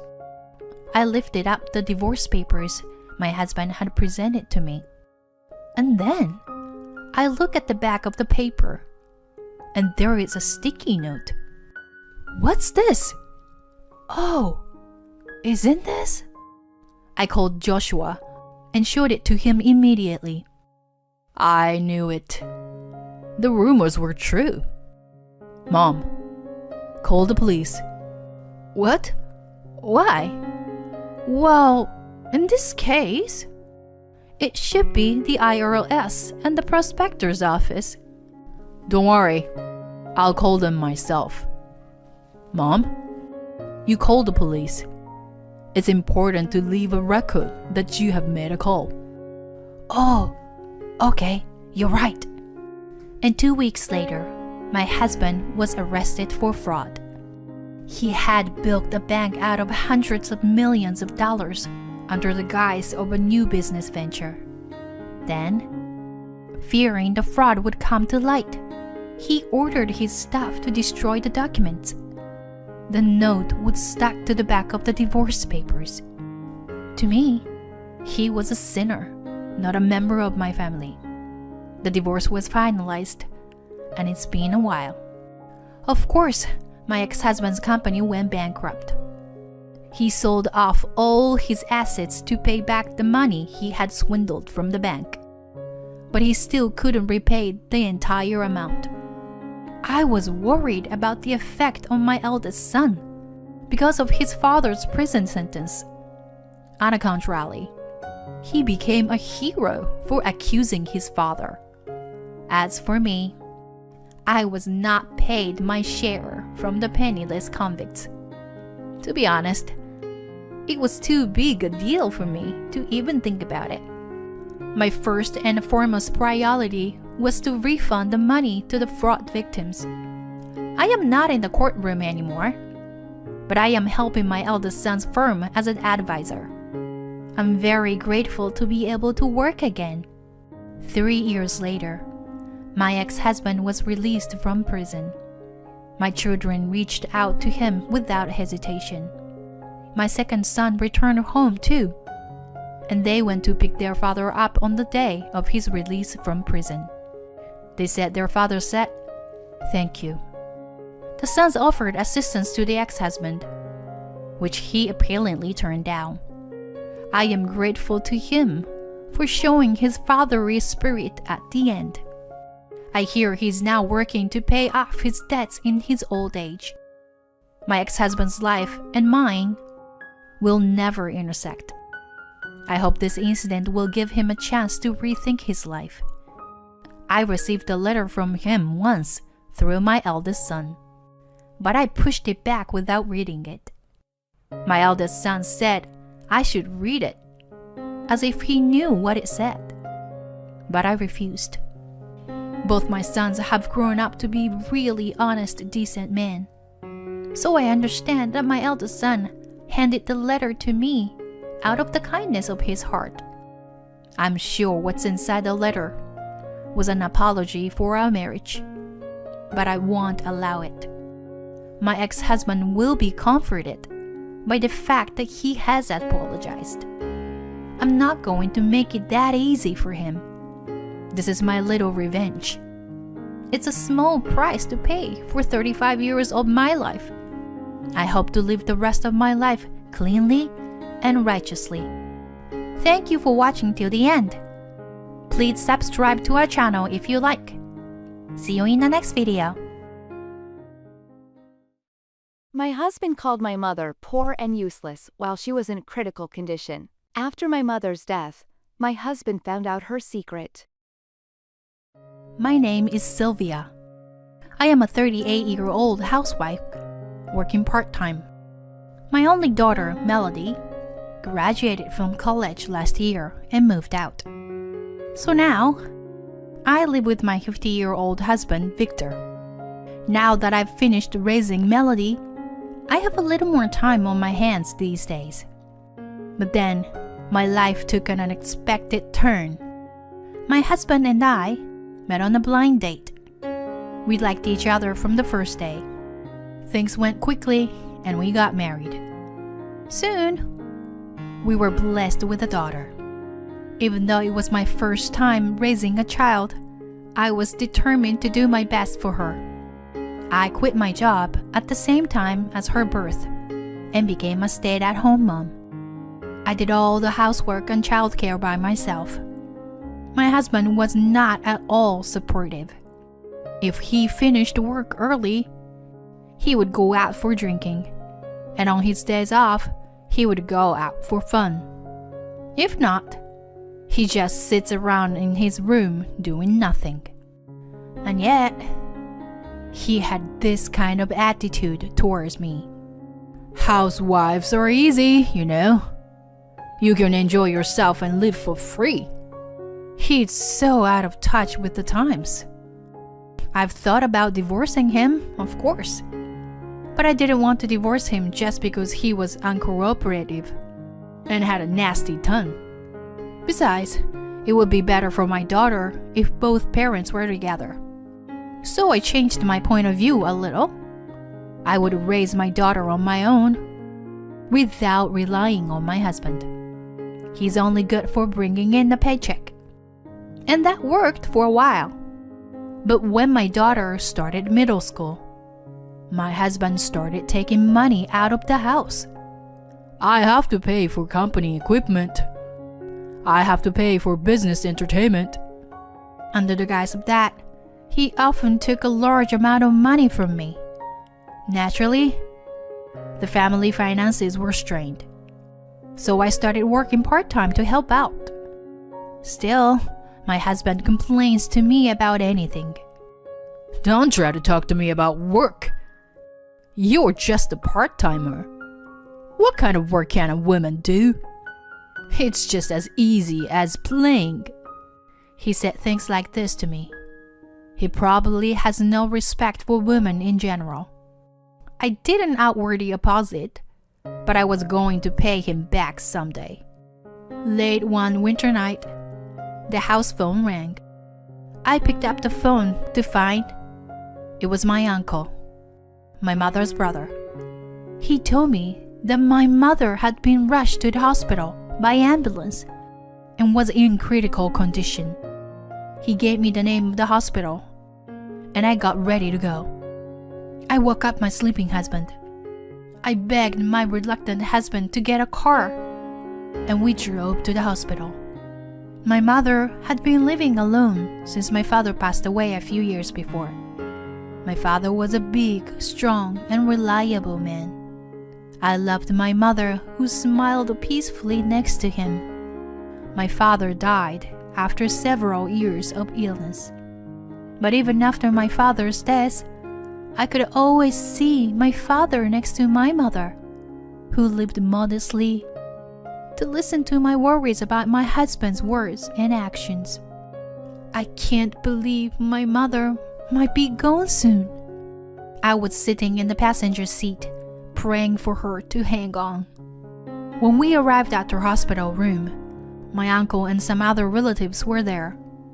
According to what I heard, my mother suddenly woke up in the middle of the night with chest pains. Unable to decide whether to call an ambulance or not, she called my uncle. She finally called an ambulance after my uncle strongly advised her to do so. My uncle, who lived nearby, immediately went to my mother's house. He also accompanied my mother to the emergency room. He called me as soon as he found out where they were taking her. I could never thank my uncle enough.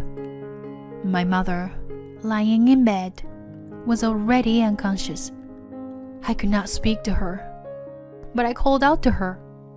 The doctor who examined my mother told me that it would be a while before she would be in a critical situation again. My relatives and I called out to her and encouraged her. Then, we all started talking about arrangements that would need to be made. Suddenly, I heard a voice complaining. Huh, it's finally over. You called me up in the middle of the night, and it wasted my time. Hey, let's go home. It was my husband's voice. He was sitting in a chair in the corner of the room, showing his frustration. I was so preoccupied with my mother that I forgot he was there. Go ahead. Please go home without me. Although my mother is not conscious, it is possible that she can hear my husband's voice. If he keeps saying any more nasty words, I want him to get the hell out of there. Then my husband sighed, exaggeratedly, and said, "Huh, she made me waste my time for what? She doesn't even have much money to leave. Well, she was a useless old hag until the very end, wasn't she?" After he left, everyone was concerned and worried about me. I took a deep breath, calmed down, and told them, "Thanks, I'm alright. Don't worry, I've decided to divorce him." I returned home just as my husband left for work, and I immediately packed a box of clothes for immediate needs. I made a delivery to my uncle's house and left home with my personal belongings. To tell the truth, I had been secretly planning to divorce my husband when he reached retirement age in a few years. But my husband's comment at the hospital made me decide to accelerate the schedule. I can't live under the same roof as a person who insults my mother like that. I took a room at a business hotel for the time being. Then, I contacted the lawyer I had been consulting for some time. That night, I received a call on my cell phone from my husband. Hey, why aren't you home? Your mom's still in the hospital, right? You don't have to take care of her, do you? I mean, the funeral's not even here yet, is it? Why don't you come home and cook dinner? Please leave me alone. I won't come home anymore. Victor, I'm divorcing you. Hearing that, my husband snickered. Huh? If you can do it, do it. You're just a housewife with a part-time job. And he hung up the phone. A few days later, however, he called again. He was a completely different man. What is this? What are these divorce papers and alimony demands? His voice was filled with impatience. Contrary to my husband, I was calm. I told you. I said I will divorce you. And the alimony is justified for the mental anguish I've suffered from you. What? What are you talking about? I've been through those horrible things you've ever said to me. I documented it in my diary and on my blog. My lawyer said that would be good evidence. What? Evidence? I guess he had no idea that I was working toward a divorce behind his back. Anyway, any further communications about the divorce would have to come through the lawyer. That was all I said and hung up the phone. A short time later, my husband and I finalized the divorce. Our savings of $200,000 will be divided among us. But his share was equal to the amount of alimony for the harassment. So we agreed that I would get all the savings. Of course, my husband did not accept these terms from the beginning. There is no such thing as a wife's share. I earned it. If you take over your useless mother's house, it's mine too. The lawyer calmly explained the situation each time to my husband. If we have to go to mediation or court, it will cost a lot of money. Is that what you want? By hinting about the money, my lawyer silenced my husband. When everything was finally settled, he said, "You took all my money, you bitch. Are you alright?" The lawyer looked at me with a bitter face and said he was concerned about me. But it didn't hurt me at all. My husband's words sounded like the howl of the loser. Less than 2 months after the divorce was finalized, my mother took her last breath. I served as a chief mourner with the help of my relatives. A short time later, I received a call from my uncle and his wife. They wanted to see me as soon as possible. I was a little nervous and went to the restaurant when we were meeting. Once we seated, my uncle got right down to business. Actually, I got a call from Victor wanting to borrow money. I knew about your divorce and how it happened. So if I had picked up the phone, I would have immediately yelled at him and hung up. But instead of me, my wife picked up the phone. Yes, I was the one who talked to Victor. I knew what was going on with you and Victor. Also, I had heard about his outburst in the hospital room, you know? So I had no intention of lending him money to begin with. But I was curious about what he had to say. I pretended to be sympathetic and asked him why he didn't have the money, pretending to be fooled. Great job, Auntie. But seriously, why? Why does he need money? I wondered. Sure, I got the couple's savings after the divorce, but my ex-husband has a job, so he should be getting paid all right. And you know, he gambled away his paycheck. Whenever he ran short of money, he would borrow money from consumer credit companies. Eventually, he ran out of money and the credit companies garnished his salary. And when his boss found out that he was in debt, Victor took early retirement. Whoa, what a mess. But didn't he receive severance pay even though he retired early? Well, what is it? I guess it's called an advanced payment system, isn't it? It was added to his salary and bonus a long time ago. Moreover, the severance pay he received in advance was based on the amount he would have received if he worked until retirement. But Victor retired early, so he had to pay the difference when he quit. He couldn't borrow any more money from consumer loans, and he can't find a job. So that was the reason for his financial trouble. I didn't know he was taking advantage of the advance payment plan. I vaguely remember that he stopped showing me his pay stubs at some point.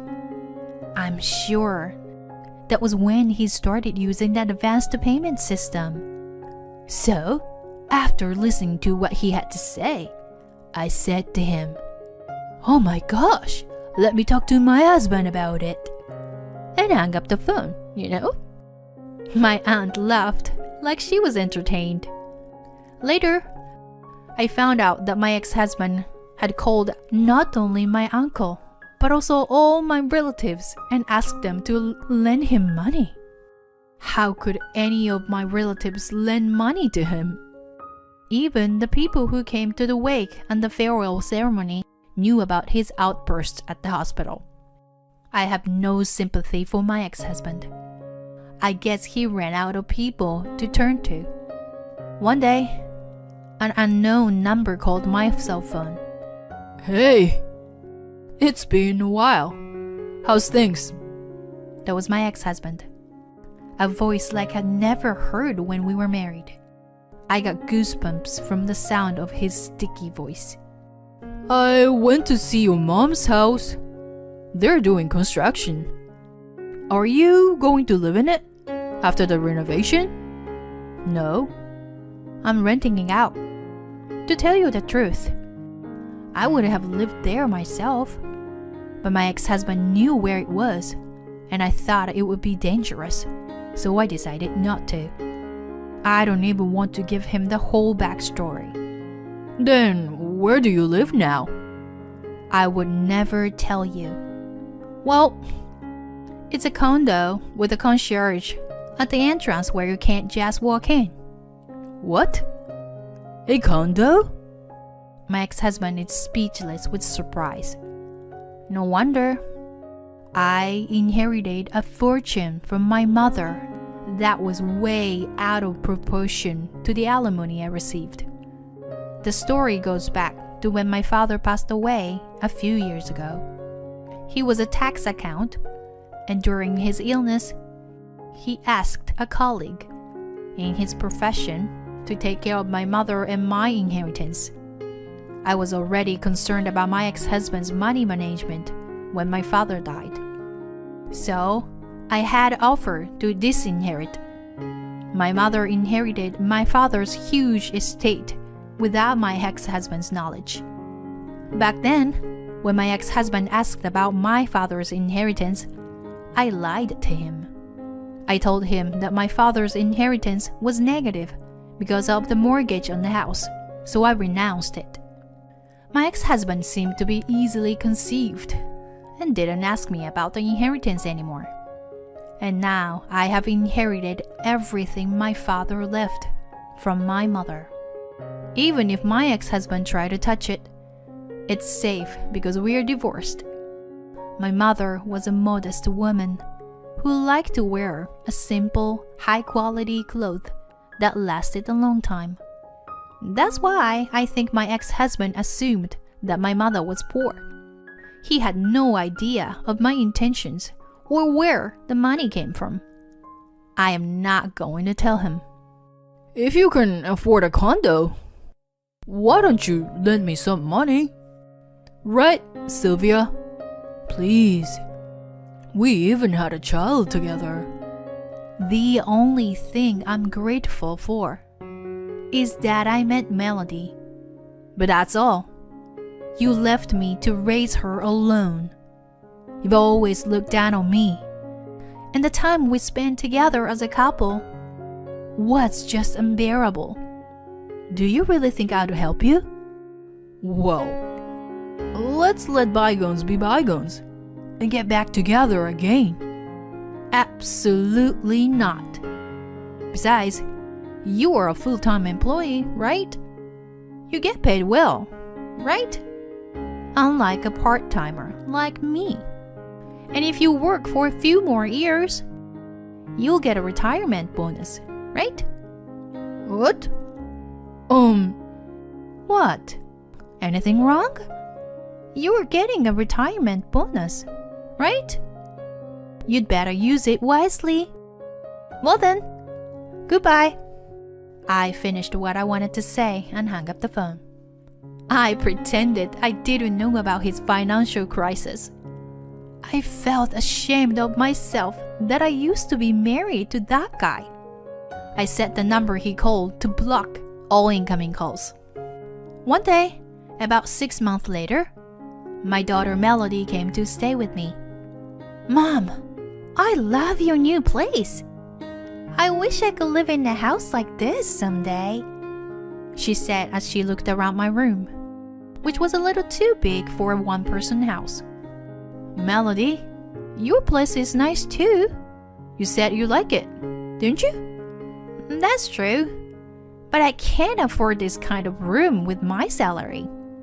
Well, it's only my first year though. She takes a sip of her after-dinner coffee and smiles wryly. Seeing her smile makes me feel peaceful inside. My ex-husband's rarely mentioned between us. Mom, actually, there is someone I'd like you to meet. Oh, really? You have a boyfriend? What's he like? Well, don't laugh, but he's a tax attorney. What? A tax attorney? Yeah. Can you believe? And there is more. One day, I found a book on his bookshelf, and it was the one Grandpa wrote. I thought it was fate, Whoa, Melody. What a nice coincidence. Grandpa must be very happy.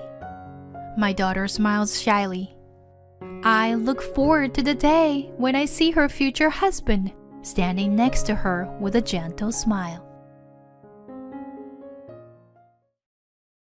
My husband was hospitalized after a fire at his mistress's house, and his affair partner was someone I never expected. I was coming home after work when I received a call on my cell phone. I answered the phone, and it was the police on the other end. I was told my husband had been injured in a fire. I was puzzled. My husband said he had a meeting with someone from work today. A fire? Where? It couldn't have been at home, could it? With that in mind, I rushed home and found the house safe and sound. I was relieved, but there was no time to calm down. I rushed to pick up my sons and left them with my friend. When I entered the hospital room, my husband was sleeping. His burns didn't look too bad for a fire. His doctor told me that it would heal in a few weeks. They said it was the broken bones that were the worst. My husband jumped from the second floor to escape the fire. The impact fractured his spinal cord, and there is a possibility that he will be permanently injured. After the doctor's explanation, I was on my way back to the hospital room. Then the nurse approached me. "Oh, about his friend? She had made it to the next room." "His friend? She? What do you mean?" I was puzzled and asked the nurse who that woman was. She said that the person and my husband were in the same fire and they were brought together. I asked my husband, "Sean, where did the fire happen?" Sorry. That's work related, so I can't tell you. I'd rather you go home and bring me a change of clothes." "Huh? Why?" "Why? You're my wife. You're supposed to take care of me." "I don't give a damn about it. You never take care of me or the kids, even when we're very sick. Don't expect me to take care of you." While my husband was talking about this kind of nonsense, the door to the hospital room opened. I was a little confused when someone I knew walked in. "My name is Jane. My husband Sean and I have 2 sons, aged 3 and 5. I am 34 years old and have been working for the company I joined when I was 22 years old. My husband used to work for an IT company, but left about a year ago. He wanted to work in a more modern way. He left the company without consulting me, and we argued. I blamed him more for not consulting me about the income than for the fact that we are a family. He just told me not to worry, and that our income would increase. After he left the company, he started freelancing from home. At first, it seems to be going well, but then he started slacking off. He would stay up late at night playing video games in his workroom. When I would ask him when he was working, he always had no answer. "I can't tell you about my job, even if it's a family member, as there are confidentiality issues." He just said that and wouldn't talk to me. In the beginning, his income was enough, but it has been dropping steadily. In the last 6 months, he only brings in about $1,000 a month. My husband is home at all time, but he does neither housework nor takes care of our sons. On the contrary, when kids caught a cold, he stayed out for a few days because he didn't want to catch a cold. When I got sick, I asked my husband to take care of our sons so I can go to the hospital. But he replied, "Why don't you just take the kids to the hospital?" and locked himself in his workroom. No income, no housework, no childcare. My husband doesn't even care about us. More than anything, I don't think he is a good father to the kids. So I thought about getting a divorce. However, my days are so busy that I can't prepare for the divorce yet. I was spending my days in a fog like that. Then, my husband, who was home most of the time, started staying out a lot, saying he had to run some errands. And he started carrying his cell phone with him at all times. I immediately noticed the change in my husband and suspected he was cheating on me. In the past, I would have been shocked if he was cheating on me. But at that time, I was hoping that he was cheating on me and that I would be able to get a divorce favorably. I tried to gather evidence of the affair, but my husband would not let go of his cell phone.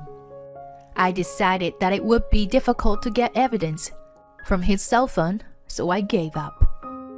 So I thought about hiring a detective to prove it. But we have very little savings because we have been living on my income almost exclusively. I was wondering how to get evidence of the affair every day. I was so stressed out. Then came a turning point for me. I was coming home after work when I received a call from my cell phone. I answered the phone, and the person on the other end was the police, telling me that my husband had been injured in a fire. My husband said he had a meeting with someone from work today, but a fire? Where? It could have been a home, could it? With that in mind, I rushed home and found the house was safe and sound. I was relieved, but there was no time to calm down. I rushed to pick up my sons and left them with my friend. I went to the hospital and entered the room where my husband was sleeping. His burns didn't look too bad for a fire. While I was in a daze, a nurse came in. She said that the doctor would explain everything, and I left the room. The doctor said that my husband had a few burns, but they should heal in a few weeks. The worst part is the broken bones. He jumped down from the second floor to escape the fire. The doctor said that the impact fractured his spinal cord, and that there was a possibility that he would be permanently injured. When I was told that, my first thought was, shoot, I should have divorced him sooner. I know I sound like a cold person, but I couldn't even think about taking care of my husband. After the doctor's explanation, I was on my way back to the hospital room. Then, the nurse approached me. Oh, about his friend? She admitted to the next room. His friend? She? Oh, could she be? Can you tell me who it is, please? I asked the nurse. She was in the same fire as your husband. She was brought in with him. Could she be the woman my husband was having an affair with? I rushed back to the hospital room. My husband was already awake. Sean, where did the fire happen? Sorry. That's work related, so I can't tell you. I was convinced by the way my husband was stammering that the fire broke out while he was meeting the woman he was having an affair with. I'd rather you go home and get a change of clothes, would ya? Huh? Why? Why? You're my wife. You're supposed to take care of me. I don't give a damn about it. You never take care of me or the kids, even when we're very sick. Don't expect me to take care of you. While my husband was talking about this kind of nonsense, the door to the hospital room opened. The man who came in was Mr. Howard, the husband of my mom friend, Amanda. I was a little confused to see someone I knew come in. It seemed Mr. Howard had seen me entering the hospital room and came to greet me. Yes, it was Amanda, one of my mom friends, who was admitted to the next hospital room. I looked at my husband in surprise, and his face turned completely pale. He looked away from me. So, that's what it is. My husband was having an affair with Amanda. I was speechless. Amanda was a good friend of mine ever since our kids started to go to the same kindergarten. She even came to our house with her kids. I introduced her to my husband at the time. So my husband must have known that she was my friend. I told Amanda that my husband had been cold lately and that I suspected him of cheating on me. She had a serious look on her face, nodding her head and listening to me. What the hell was she thinking? Was she going to figure out how much I knew about the affair? I suppressed my desire to beat my husband and Amanda up and question them right there. Instead, I greeted Mr. Howard. You must be Amanda's husband, right? Your wife has always been a great friend to me. Oh, yes. I'm sorry. I'm a little confused here. I just heard that your wife and my husband were in the same fire. My husband won't tell me where the fire happened, and... Do you know anything about this? I asked Mr. Howard. Then he glanced at my husband and said to me, So, your husband was also in the fire, right? My apology. The fire happened in my house. What? Really? Was that your house? I had no idea my husband was there. When I looked back at my husband, he hid under the covers.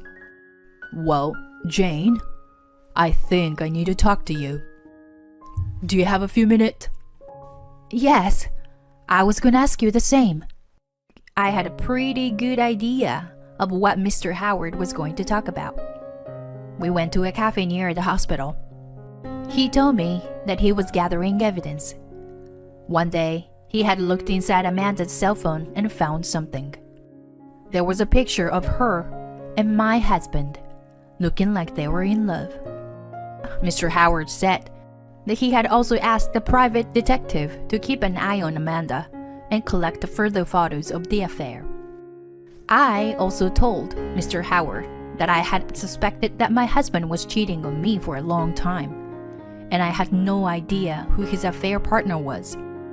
When I told Mr. Howard that I was going to divorce my husband, he agreed to help me. 2 days later, Mr. Howard and I headed for the hospital together. My husband and Amanda were still in the next room to each other. But Amanda came to my husband's hospital room as if she thought nothing had been discovered. Thank God, Amanda! You look well. I came to see you the day before yesterday, but you were on the bed rest, so I couldn't talk to you. How do you feel? Are you alright? Yes, I'm okay.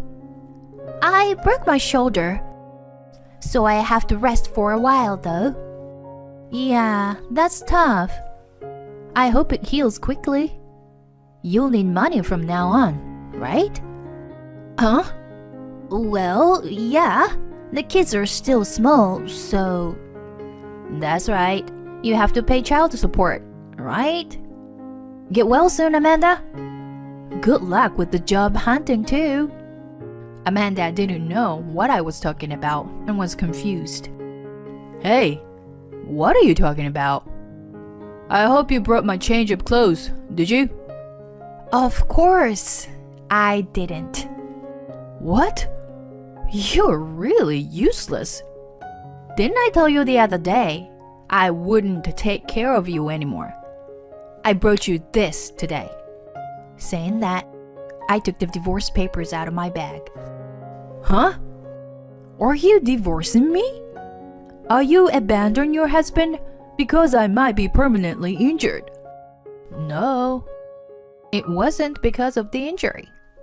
The day you were taken to the hospital, you said you had a business meeting. Then, why were you at Amanda's house? That's because, well, you know, I only didn't tell you. But Amanda is one of my business associates. We were discussing things at their house, and the fire happened. That's all. Are you that stupid that kind of excuse would work? I already know about the relationship between you and Amanda. No matter how many excuses you make, you'll just look ridiculous. My husband became upset and started to talk back at me. Shut your mouth. Don't make a fuss over just one affair. Besides, what are you going to do after the divorce? Can you raise 2 kids by yourself? Of course I can, and I will. I've been raising them by myself all this time. You've never been there. What?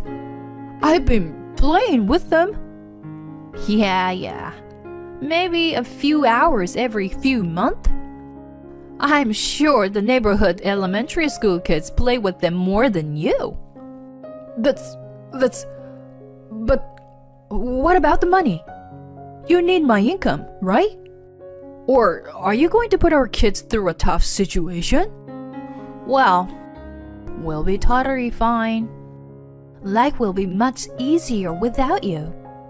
Because I won't have any expenses to spend on you. But I have this injury, you know. So if it gets out that you left your husband who needs help, you're gonna ruin your reputation. Even if you're going to divorce me, you might as well do it after I'm fully recovered. No. I can't. I can't wait any longer. If anyone should take care of you, you have your girlfriend, haven't you? My husband looked at Amanda. After thinking for a moment, he seemed convinced. If you insist, I understand. I don't need a bitch like you anymore. I'll divorce you then. Hand me the documents. My husband reached out to grab the divorce papers. Stop it! I moved the papers away from him so he wouldn't take them. What? You said you want a divorce. We haven't discussed alimony and child support yet. Are you crazy? Are you gonna take money from an injured man? I need money for hospital bills, physical therapy. Well, good luck with your physical therapy. 'Cause you need to make some money and pay for the alimony. You don't even have any savings, remember? What? You don't have any savings? Amanda's voice came out in surprise. In response to my words, my husband stared at me with a look of disbelief on his face. You told me you had money. You said you were freelancing, so you were making a lot of money. Well, now I just spend it as soon as it comes in. Money accumulates in no time. My husband was desperately trying to make excuses. In reality, his current income is less than $1,000 a month. I could have told Amanda right there, but I didn't want to get into their fight, so I kept quiet. Anyway, my husband agreed to divorce me. I've already decided on a lawyer to consult regarding alimony for the affair. I will ask the lawyer to send the content certified letter later. With me saying that, Mr. Howard and I left the hospital room. As soon as I got home, I prepared to move out. I went to thank my friend for taking care of my kids. I also told her that I was divorcing my husband because he had been unfaithful to me and that I was planning to move out. I didn't directly tell her that my husband's affair partner was Amanda. Several people already knew that my husband was in a fire at Amanda's house. Even if I hadn't told them, word would have spread. Later, as planned, I hired a lawyer and we proceeded with the divorce. Alimony and child support was hard to come by. At first, my husband said, I'm a freelancer, so I can work in bed even when I'm injured. I'm going to work all day because I have time. Maybe I'll make over 100 grand a year. Even if I get rich, I'm not going to take you back. So I had high hopes that my husband would pay me alimony and child support. But it seems my hopes of 100 grand were dashed sooner than I imagined. Rather, he started to refuse to pay alimony and child support. From asking for an extension of the payment deadline to ask me to reduce the amount. Finally, he called me directly. Don't you think $50,000 for alimony was too much? I think $5,000 is about right. I'm not saying that I can't make money, you know? If you want money so bad, tell it to the people who never offered me a job. I've told you 1,000 times. You need to talk to my lawyer about the alimony. Don't call me again. With that, I hung up the phone. And then The lawyer told me, my husband, that if the discussion goes on too long, we were going to divorce settlement. My husband was freaked out and accepted my terms. Things went smoothly from there. The divorce was finalized with alimony and child support, paid in one lump sum.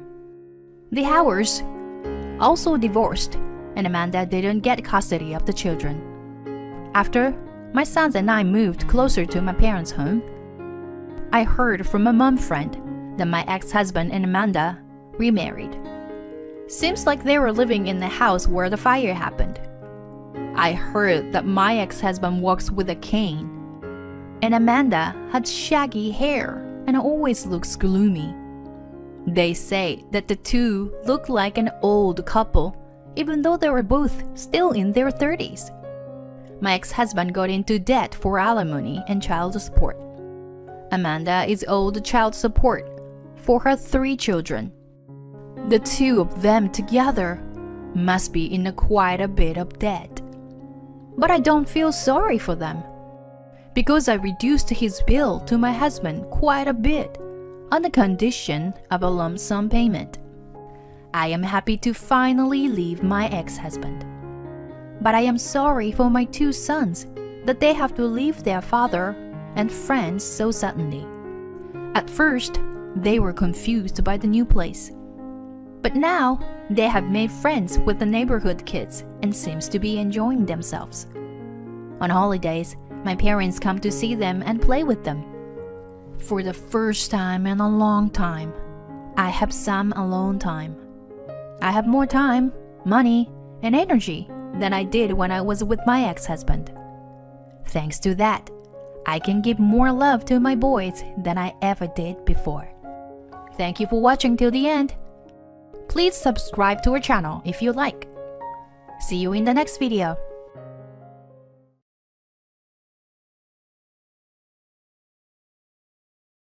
I had surgery to treat my cervix. Even on the day of the surgery and during my hospital stay, my husband didn't show up.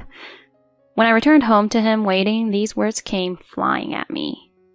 So, you're back from the surgery, huh? Welcome home, lazy bones. Huh?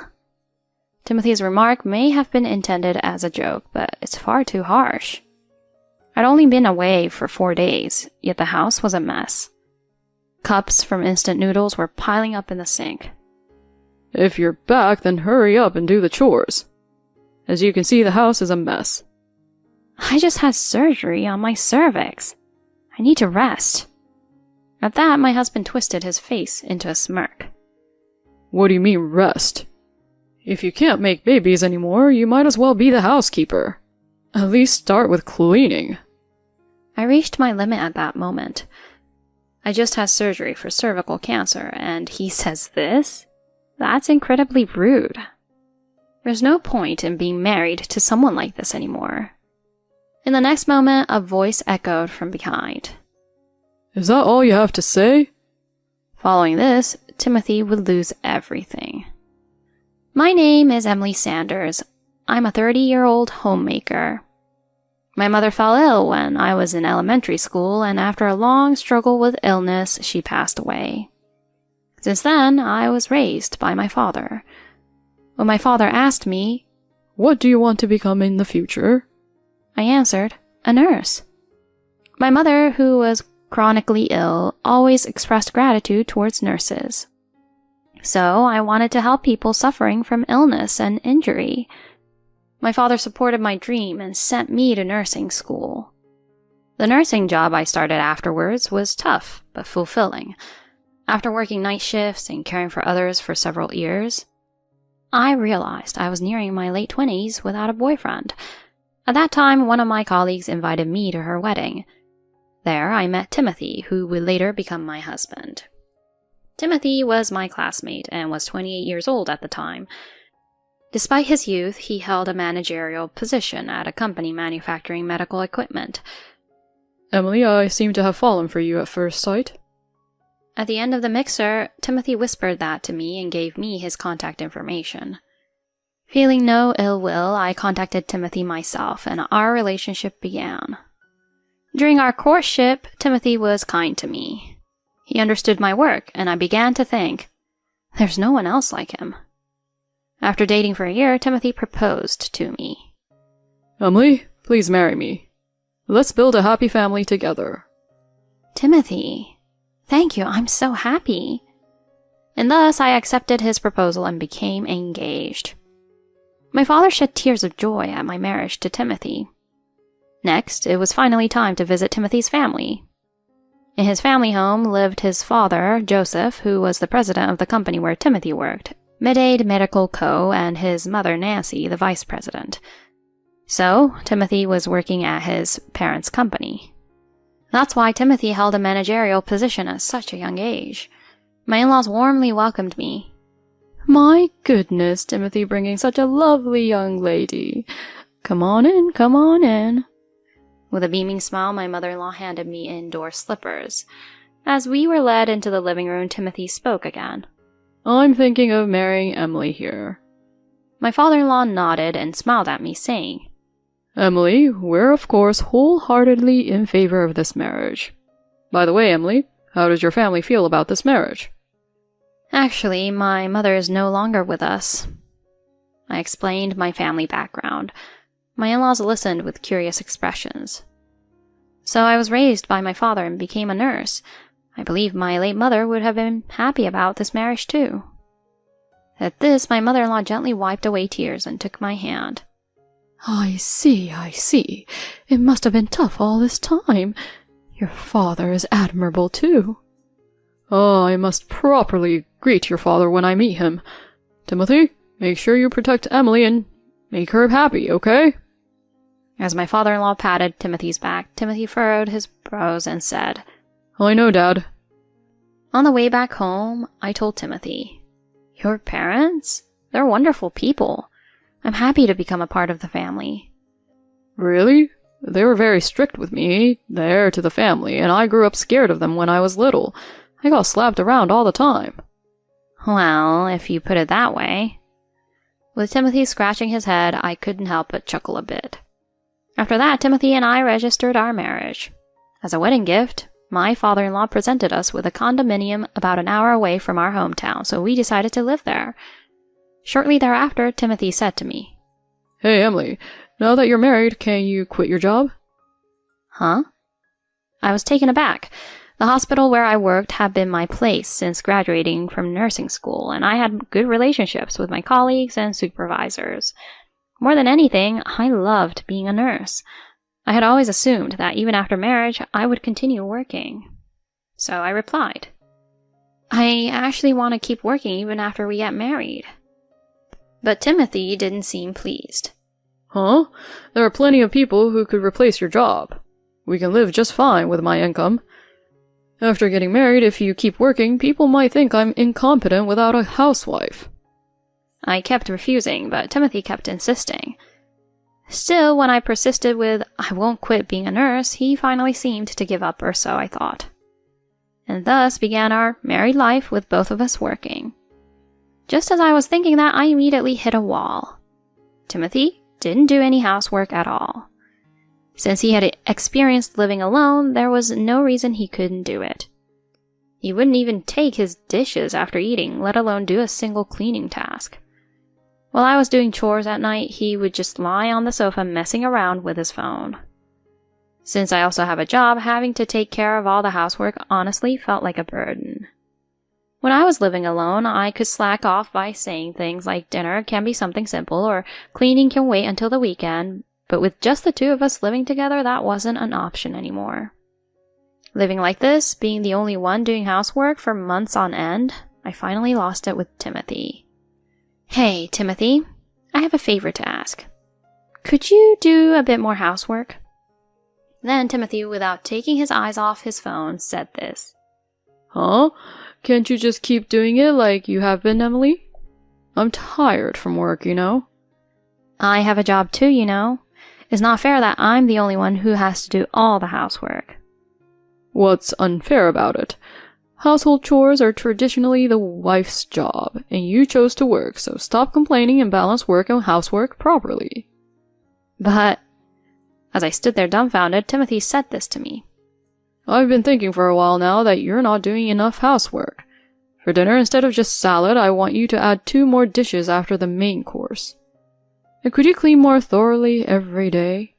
Sometimes I feel embarrassed to even live in this room, you know? But that's... Is it because you're working? So you're making excuses, huh? That's why I'm telling you to quit that job, didn't I? But I don't want to. I want to continue being a nurse. Fine, if you insist on that, I understand.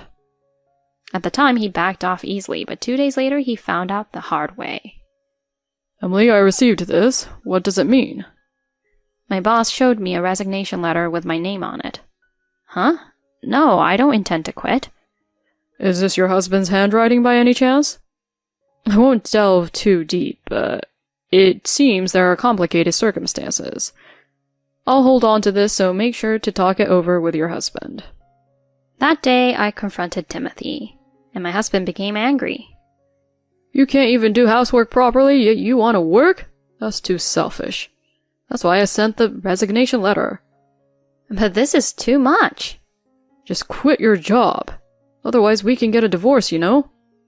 Before we even reached our first wedding anniversary, I was presented with divorce papers, leaving me frozen. I didn't want to disappoint my father and his high hopes for us.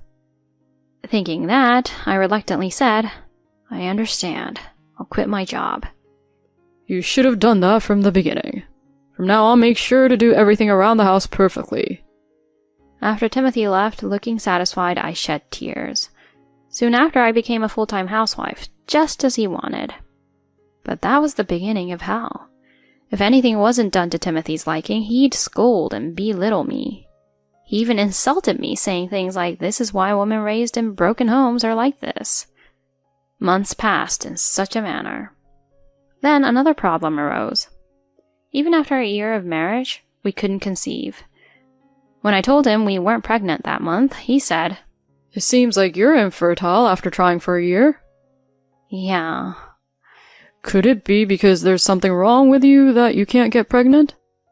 But before we got married, I had regular checkups and there were no issues. Fine, go to the doctor sometime and get checked out in detail. Upon Timothy's suggestion, I went to see a gynecologist. I hadn't been too concerned before marriage as I had been focused on work, but it turned out to be a blessing in disguise. The results of the examination left me shocked. An abnormality was found in my uterus, a mild cervical dysplasia. I was stunned. I recognized that term from my nursing days. So, it's cervical cancer? It's before it becomes cancerous, but if left untreated, it will develop into that. Let's start treatment from now on. I received an explanation from the doctor. The treatment involved a procedure called a saline resection, which would remove a part of the uterus. In a daze, I returned home and relayed everything to Timothy just as I was told. And he said, Huh? You have cervical dysplasia? Is that a disease where a lot of people die from? Despite being shocked by his words, I explained, if I undergo surgery to remove part of the uterus, my life can be saved. Oh, I see. Are you going to have the surgery? Yes. Fine, but should we use insurance or pay out of our savings for the surgery? I don't want to waste money unnecessarily. His words opened my eyes. I had thought he would be concerned about my health, but instead he said such things. But I didn't have the energy left to stop Timothy. After a while, I told my mother-in-law about the surgery. She was surprised, but supported me. I was grateful for her support. Timothy didn't accompany me to the surgery. He didn't show up at the hospital that day or the day after. 2 days after the procedure, I was discharged. That day, Timothy was at home because he had a day off. I'm back. Oh, is the surgery over? You look the same as usual. Huh? He might have meant it as a joke, but his words were too harsh. Even though I had only been away for 4 days, the house was a mess. There were cup noodle containers piled up in the sink. If you're back, then hurry up and do the housework. As you can see, the house is a mess. I just had surgery for cervical cancer. I need to rest. What do you mean rest? If you can't have children anymore, you should at least be a proper housewife. Start with cleaning. At that moment, I reached my limit. This kind of talk to a wife who just had cervical cancer surgery? There's no point in being married to someone like this anymore. Suddenly, a voice came from behind. Timothy, is that all you have to say? Huh? Mom? And Dad? Appearing behind us were my in-laws, their faces red with anger. Emily said she was getting discharged, so we came to check on her. Since the front door was open, we let ourselves in. We heard everything from earlier. As my father-in-law said this in a low voice, Timothy's face turned pale. My mother-in-law stepped forward and looked at me. Emily, are you okay? Lie down or sit however you're comfortable. We'll take care of him. I took advantage of my mother-in-law's words and sat down. Then my mother-in-law said, Tell me what Timothy did to you. And I told her everything. Being forced to quit my job, being verbally abused, not receiving help with medical expenses, and not even receiving any visits. My parents-in-law, who had been silent until then, started trembling. Timothy, with a pale face, alternated between looking at me and his parents. Dad? Mom? That's not it. She's always slacking off on housework, so I have to say something or she won't do anything. Shut up, you piece of trash. You're not worthy of being called a husband. At my father-in-law's shout, Timothy trembled violently. Then my mother-in-law spoke quietly to Timothy. Timothy, do you remember when I had to be hospitalized because of cancer when you were in high school? It was news to me that my mother-in-law had cancer. At the time, your father was really worried and reassured me that he would take care of everything at home, so don't worry. Didn't you see your father like that? But Mom, the one who's feeling most helpless here is Emily. Instead of caring for your wife, you treat her like dirt, you stupid son. My mother-in-law slapped Timothy's cheek. The sound echoed, and Timothy covered his cheek, his eyes wide with shock. Since we're married, isn't it my job to discipline my wife too? Isn't that how it's supposed to be? Are you still talking, you piece of trash? This time my father-in-law delivered a powerful punch to Timothy. As Timothy groaned, my father-in-law said, Our company is a medical equipment manufacturer. We do work that benefits patients. We can't let someone like you take over the company. You're fired. Huh? Fired? My mother-in-law followed up. Of course, we're also cutting ties with you. Get out of this house and never show your face again. Wait, Dad, Mom, please. Timothy was pleading with them, but my in-laws didn't change their minds. Then Timothy started to cling to me. Emily, I'm sorry. I apologize, so please convince my parents too. You'll be in trouble without my income too, right? That's when I said firmly, Timothy, let's get divorced. I'll claim division of assets and compensation for mental anguish, so be prepared for that. But... As Timothy started crying, my father-in-law grabbed him by the collar and dragged him off somewhere. Left behind, I was repeatedly apologized to by my mother-in-law. After a while, Timothy and I got divorced. Thanks to my father-in-law hiring a lawyer, the divorce went smoothly. I obtained assets division and compensation, and my in-laws even provided a substantial amount of money earned from selling the apartment as compensation for the trouble caused. Timothy was indeed fired from my father-in-law's company. Being kicked out of the house and having exhausted his savings on payments to me, he ended up crashing in a bathtub-less apartment and now juggles multiple part-time jobs, I heard. Even hearing that, I feel no sympathy whatsoever. I want him to experience hardship.